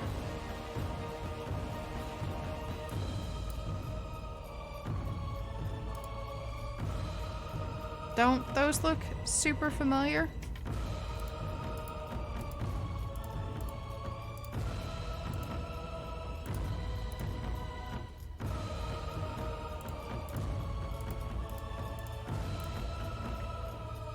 They've got the same protrusions coming out of their back.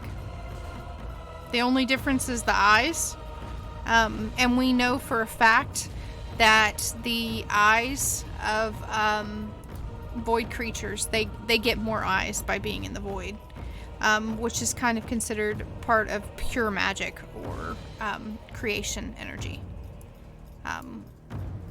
So that's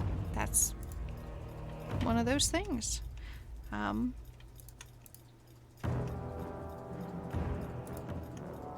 Alright, let me go back to my EQ2 window.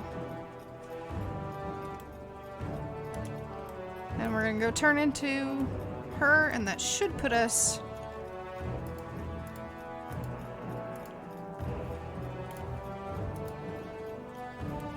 Oh, no, we have to go to the second one now. So again, I'm opening it up for questions. I think I've done an alright job, hopefully, explaining my theories about the Zhulos, and why I think they're the Jal'Raeth, and how I think that they all inhabited. I think they were in more places in Norrath than just in the Dead Hills, but I think the Dead Hills is where their capital city was, which is why their necropolis of King's Rest was there. And again, I talked about Zhulos. I showed you the corpse of the behemoth in Zhulos. Zhulos is also known for having a void presence in it, right?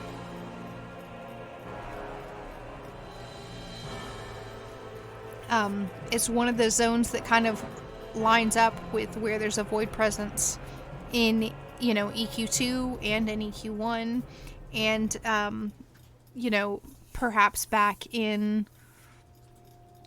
the age of the Zhulos. That could have very well definitely been the Cloudy Plateaus, right?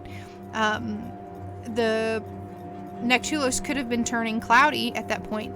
First of all, we know there's a lot of plateaus in Zhulos.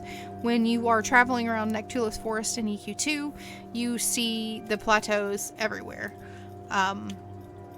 They're all over the place. You just constant plateaus. And before the land was cloudy, it was probably, before the land was dark, it was probably pretty cloudy. The clouds of the lava storm mountain slowly but surely built and would have created the Zhulos Forest, which is, covered in darkness. So I think that that's, where we get the Zhulos. And I think that the Zhulos are innately tied to undeath. And that if you go around, you see towers, and those towers are places of undeath, and those towers are also places where you see the symbol, what would be the symbol, what I call the evil bunny of doom, but what is also the part of the symbols of undeath, in as we showed in the last stream, how in areas where there's a lot of undeath, you see that evil bunny of doom symbol, that symbol that is part of the Chalcith, that's part of the Chalcith stone itself, if you look at the Chalcith stone, but definitely part of the what we consider the Chalcith calendar, right? The two symbols, the Enoxus and Atox symbols. There's the one symbol that has what we consider the evil bunny of doom in the center. And I'm actually hypothesizing a new idea of what the evil bunny of doom is. What if the evil bunny of doom is not Seraphim? Because it never made sense to be Seraphim to me. What if it's the Zhulos?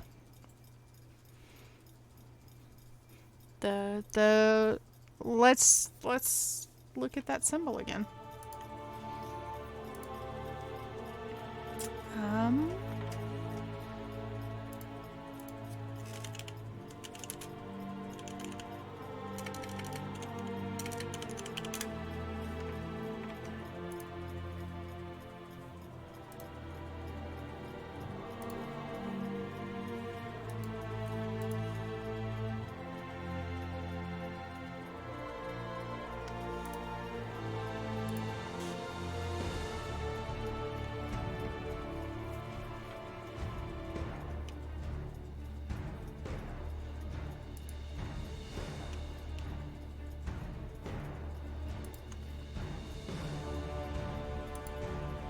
So let's look at that symbol. We've got the ears, there are actual eyes here. You don't see it on this version of it, but the eyes do exist there if you were to look in the black and white version. If you look at the symbol in Discord, you can see the actual Evil Bunny of Doom symbol. What if this is the ears and the face, and those are the wings that come off their back?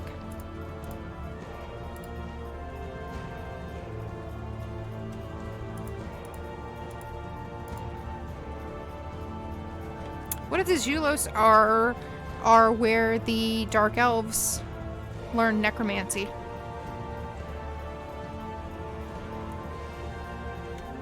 Remember that we are told, we know, there is information that straight up tells us that the Dark Elves ventured to the Dead Hills.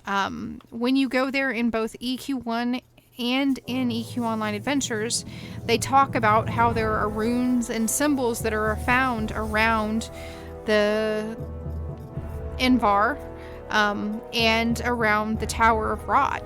And those symbols look to be Teardal in origin, right? So, and they predate the creation of Nariak, right? And again, by a significant period of time. So what if the Evil Bunny of Doom is not Seraphim like everybody believes, but is instead a symbol of the Zhulos, which would be representative of Xulous, which would also indicate that they have a greater part to play because they are tied to the Void as well, and Rodset Knife, and Chaos, right? And when we go through the timelines, as we go through the Planes of Prophecy, right? The timeline I'm doing right now in EQ2. One of the things to note is that a lot of the other gods show up, right? A lot of the other gods make a decision to do something. They plan to work, against Lannis Tavil, right? Who's trying to enter into the plane of time. And they, the Dark Elves are, kind of split over working with her or not working with her, because, we're just contrary like that. But Enoric helps with that. Gods of good and evil both help with that. Even Terras Thule helps.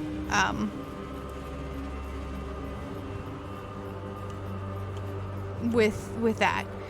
But you know who doesn't? Bertoxulus. Bertoxulus doesn't help Lannis, and he doesn't help us. He sticks straight in the middle. And that in and of itself is kind of interesting.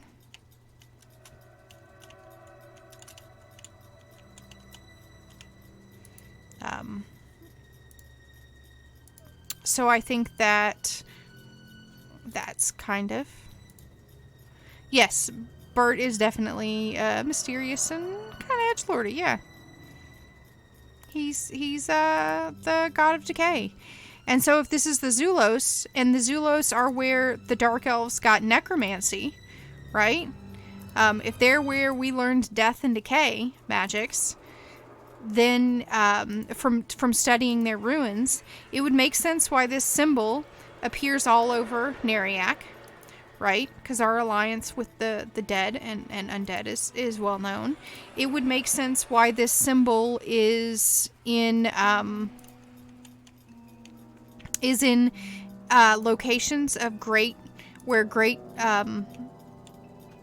undeath have happened, right? So in Oasis of Mar, in the towers there, where there are undead, that's where you see the Evil Bunny of Doom symbol. In fact, when you see the Evil Bunny of Doom symbol, when you see that symbol that I was just showing in red, that symbol is in places where there have been great necromantic acts, right? Where you have undeath show up. And if the Zhulos, again, are related to undeath, if they are related to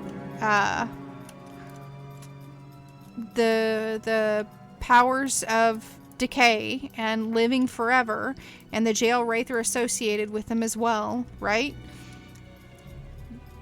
Then you have ties into the Void, you have ties into Anashti-Sul, you have ties into Zul'Varian, that make the entire timeline that we have make a lot more sense. It puts a lot of pieces together so that things are more cohesive. Oh, hey Grimace, or no, Grime.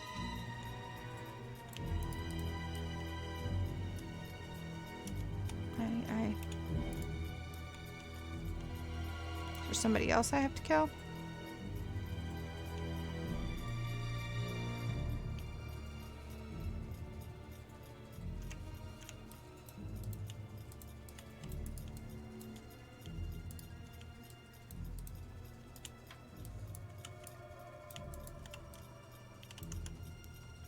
I have not done this instance in so long. And I'm only half paying attention to the game. So, questions, comments, feedback?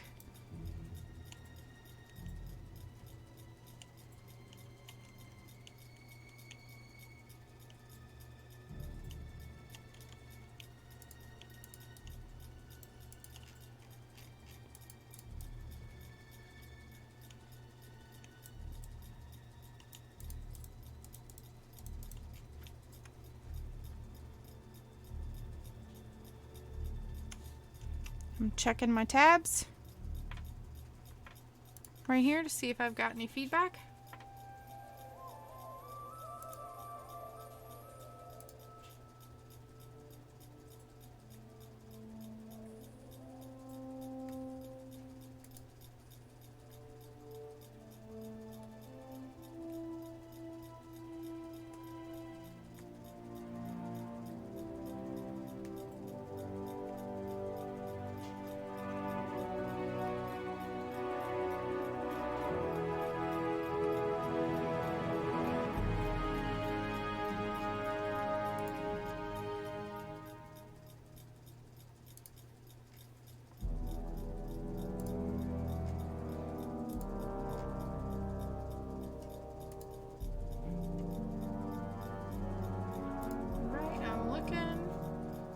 I've almost gone through all my channels, making sure I don't have any tells, any questions.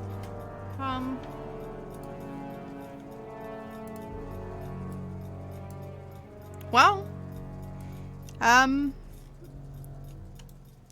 without any questions, I'll finish up here so we can go into the plane of disease a little bit. I'll kind of talk a little bit more, I think, about the Behemoths, right? So the Behemoth, the information about the Behemoth and the theory of bioevolution was created by Romiak Gestathorn. If you're not familiar with Romiak Gestathorn, he was the leader of the Academy of Arcane Sciences in the Age of Turmoil. He was deposed by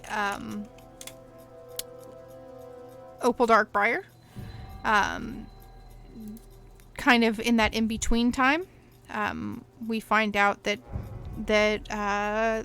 Opal stood behind Luke and Delir, and so she took over the position as the foci, and that's what the leaders were called, is the foci.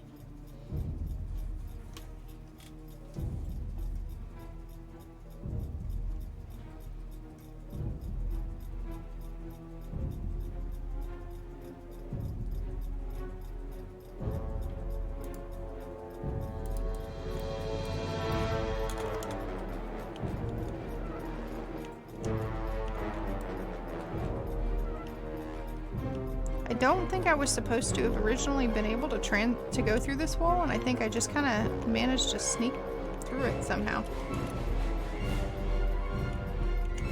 I don't know. Oh. Did you stop now? Because these guys are not... Stopping and Grim is not attackable.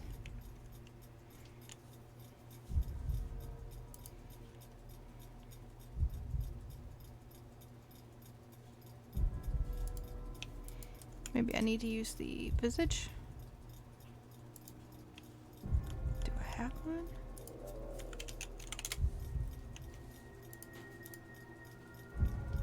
Nope, I don't have a grotesque visage. And I need to gather one, I guess? Oh, yeah. Maybe I have to go around this way to get it. We'll see. Anyway, I was talking about Romiak Jessethorn. Basically he says he has a mana as the true creator of the beasts, and that mana creates out of necessity. And he actually also hypothesized that the Shadowed Men come from mana as well. He's the one who wrote the book about Shadowed Men. So, on the origins of Shadowed Men, he said that Shadowed Men are first recorded to have appeared in Norrath in the Age of Turmoil. So we absolutely know that that's not correct, right? We know that they appeared before then. I'm getting teleported.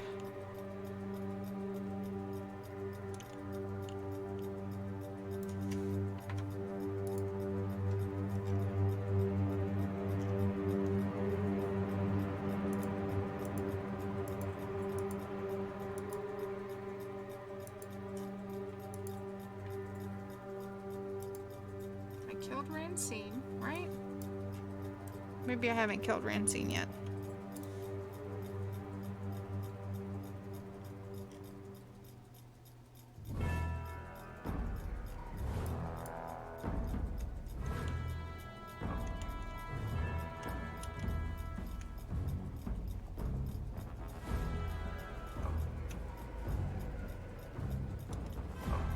No, that zoned me as well.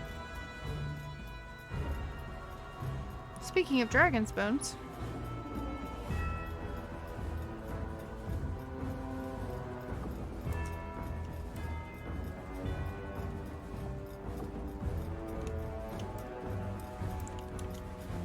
Okay. I'm clearly bugged, so we're going to go back to the plane of magic. And get there.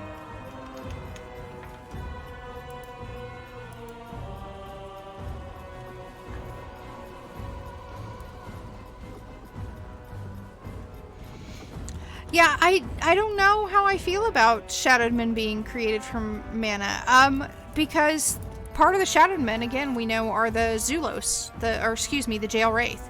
The Jal'Raeth are a faction of Shadowed Men. So, but I do think that there's truth or there's evidence that could support that the void is the source of mana, right? The source of arcane energy, the source of life, the source of creation. It's you know, we usually think of the void as nothingness, but it's also elemental chaos, right? It's where you go to become unmade. It's discord, ultimate discord, right? Order and chaos, order and discord, life and unlife in some ways. So the reason that the Shadowed Men became visible or more visible is because the anchors. So there's again other evidence that suggests that the void has tried to make several incursions into Norrath. And in fact, I wouldn't be all that surprised if one of the reasons that Solusek Ro raised up the Serpent Spine Mountains was because he was trying to prevent the anchors from really taking hold.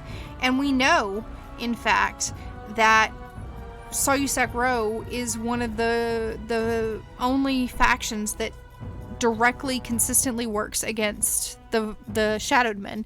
He is a negative faction for the Shadowed Men. In EQ1, you go to the Temple of Solusek Ro and you do quests where they have you do stuff against the Shadowed Men. So maybe he that would give an explanation as to why the Serpent Spine Mountains were raised, is to kind of stop some of those forces from growing.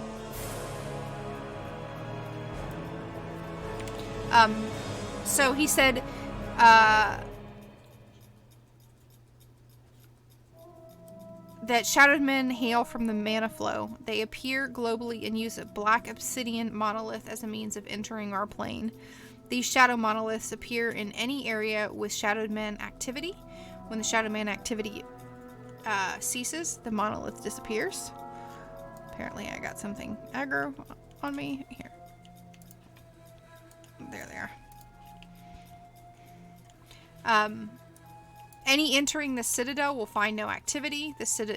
Within the Citadel is a means of entering a pocket of their plane of existence and turning the Citadel inside out. Enter this pocket and all Shadowed Men and their true Citadel shall appear before one's very eyes. But it's part of the mana flow. And again, that can also explain how Rodset Knife was able to travel through the plains, is utilizing the mana flow, right? Or the void. And again, this kind of, he traveled through the void, right? He left trying to find a cure for everything, and some of his people, found eternal life as the cure.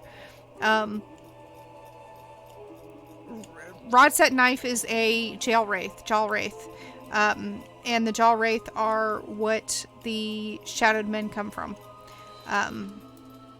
If you give me just 1 second, I'll again show you the evidence that supports that. Not the least of which is we are told in EQ Online Adventures that Rodset Knife is a Jal'Raeth who didn't agree with, who saw eternal life as a curse. Undeath as a curse and not a form of eternal life or immortality. And so he stood against it. And he was a pacifist, and he was trying to cure things. And we know that he traveled directly to Norrath at one point in time and asked everybody, has the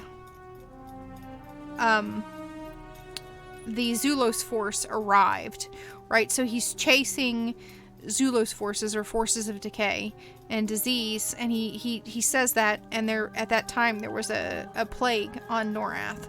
And that comes from EQ2 lore that you can find on the website. And it's one of the earliest visitations by Rodset Knife that we see. But again, Rodset Knife comes from Norrath, but the Jal'Raeth travel between many worlds. So, I think that's where you see Rodset Knife, aka Dr. Roger Fine, or Roger Effin, transform into the god.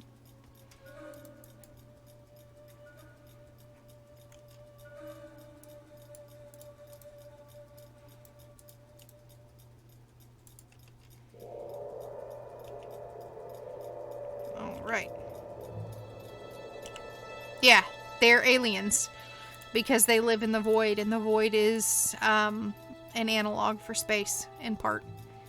That's why there's one side of the void that's kind of like space, right? And that's why you have the Ethernauts, or Aethernauts, and they travel through the Aether, which would lend credence to the idea that that's the mana flow, right? That's how mana flows into our world, which would make it a source of creation, but unformed creation that hasn't been given shape or form. All right, here we are in the Crypt of Decay in EQ2. Which again, the Crypt of Decay is the ruins of King's Rest, which is where the Zhulos come from.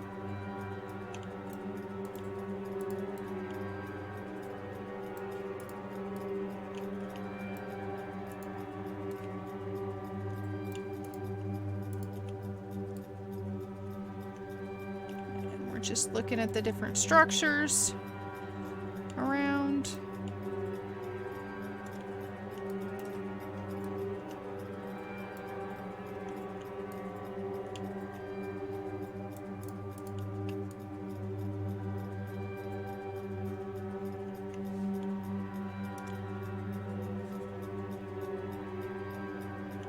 Oh, all of today's music, by the way, comes from EverQuest and EverQuest 2, and it comes from zones related to plagues and death and chaos.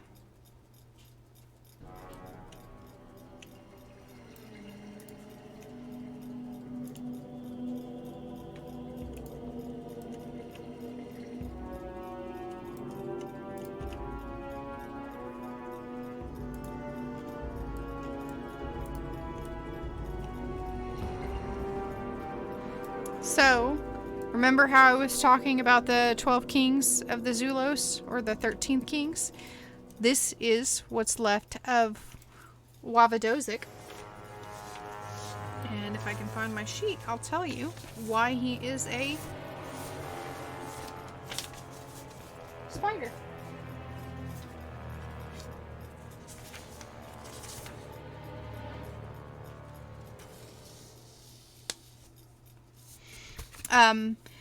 During his reign, Wavadozik was wise, and he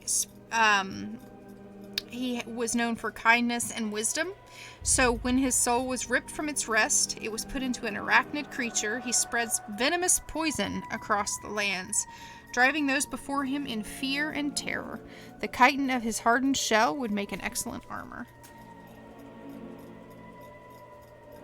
So that's how it shows that it's a perversion of who and what he was as a Zhulos. He's turned into a spider because he spews poison, right? As opposed to spewing wisdom, he spews poison.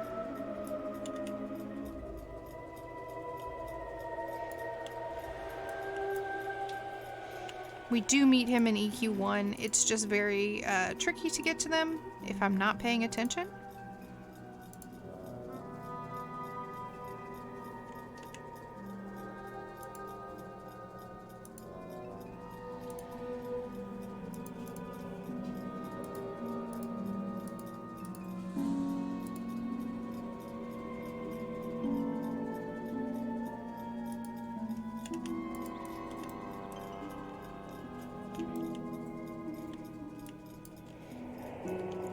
I will admit that as a healer, in 90% of the stuff that I do in this game, I can and do avoid the mechanics of solo content.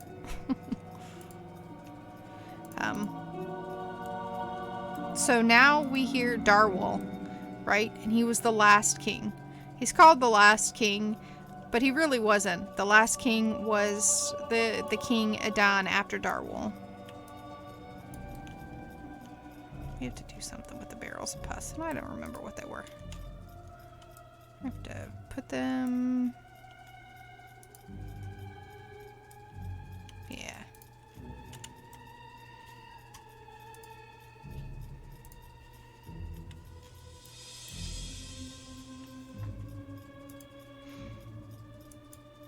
So what we have here with the Zhulos is we have a tale that spreads from EQ Online Adventures to EQ1 to EQ2. Again, it wasn't until the expansion where our Lady Lindenaria from EQ2 actually ends up in EQ1. And she is her presence and the presence of Lannis Teville and the life guide staff from EQ2 is actually corrupting the lands. It's corrupted the lands, and it's opened a rift because Lindenaria traveled through the void, which again goes through that idea of the void being a transient zone.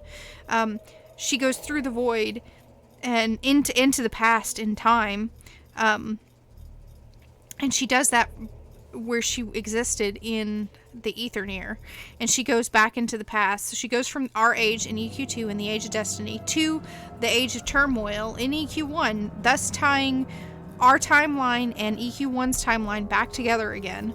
And she goes back there, and the life guide staff goes with her.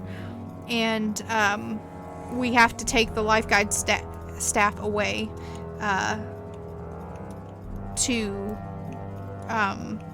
prevent it from being corrupted.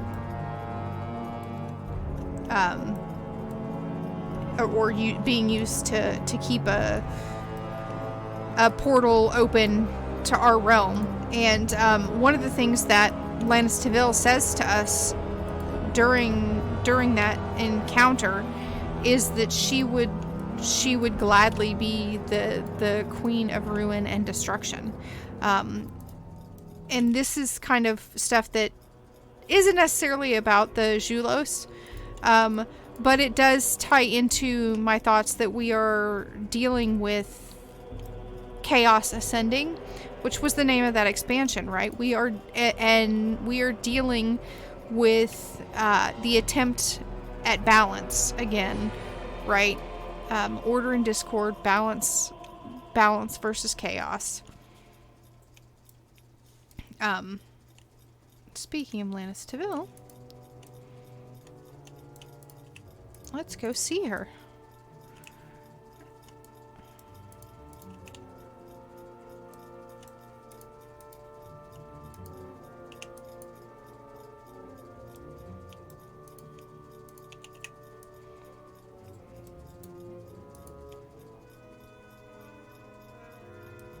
So this is the chamber of the first king.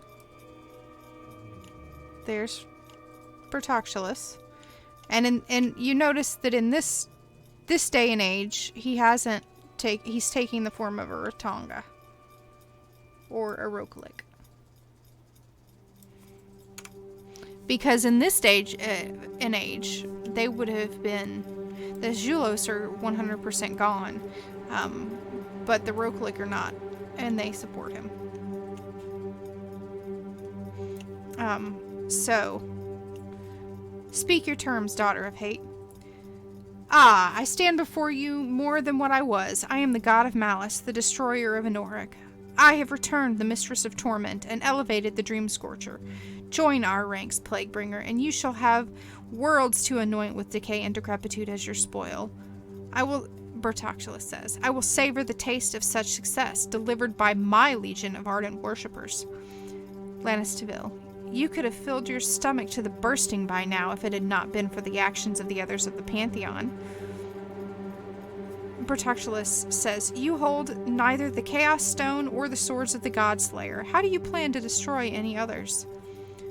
Lannis Teville, not now. I know better than that. Join me and learn, Xulous. Or don't, and experience it for yourself.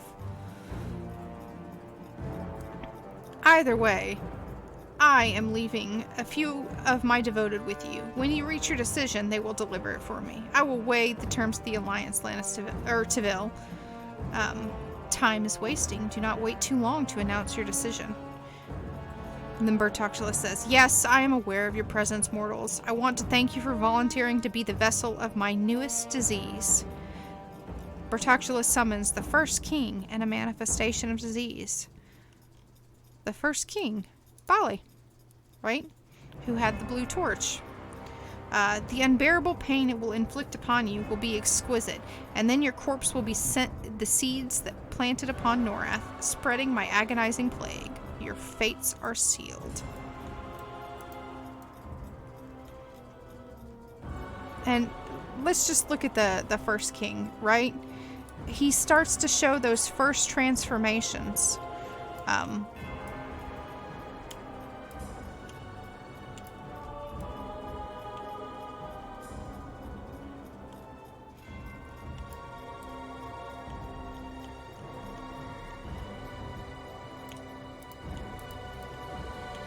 I have to do something with the...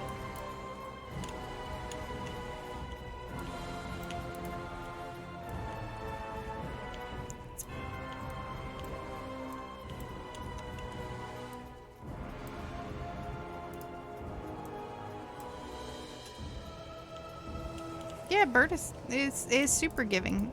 You know, he believes... Bert believes, truly believes that sharing is caring.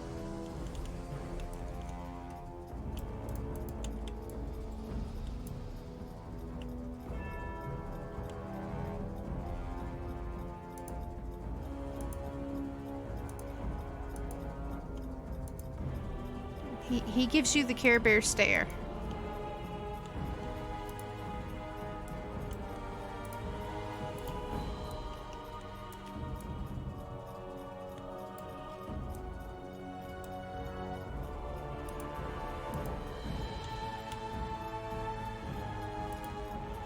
But again, he does not... Bertoctulus does not join Lannistaville, right? He stays independent of her. And again, this just kind of gives you some ideas of the creation of the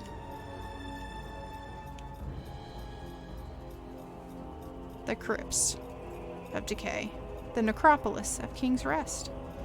We only see a small part of it.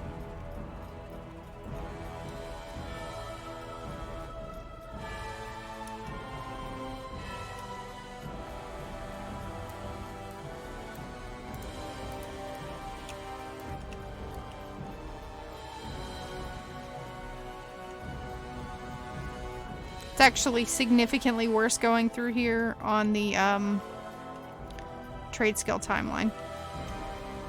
You have to deal with giant slugs and stuff.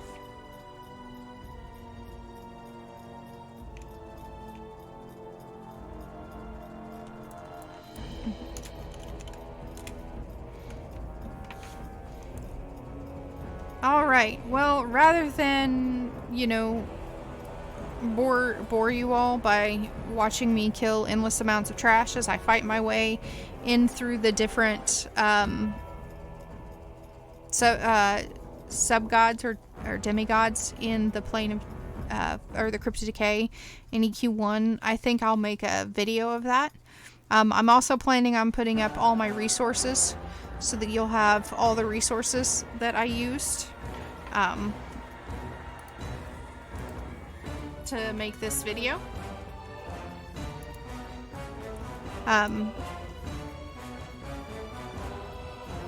Does anybody have any more questions or anything else like that? And because if not, I think I'll just go ahead and cut it here.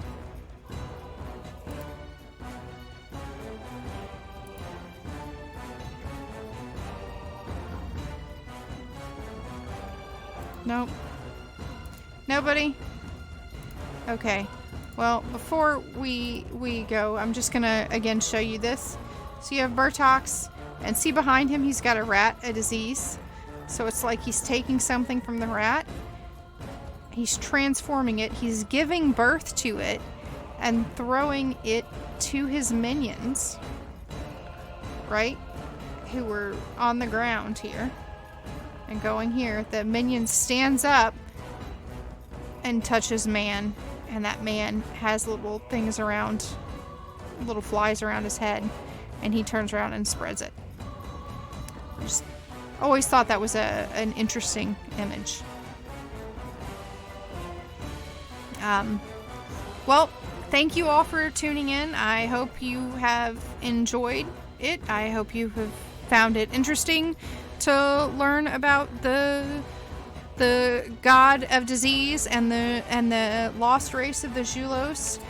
If you ever have any questions, you can send them to me. You can send me an in-game mail. You can contact me via Discord. It's listed on Twitch. You can join Discord and chat lore with me. It's a lore community, so it's not just me. Sometimes it's only just me sitting here speaking. You can suggest ideas of topics to cover, places you'd like to see me go through, and things like that. Thank you again, and have a great evening. Enjoy your weekends.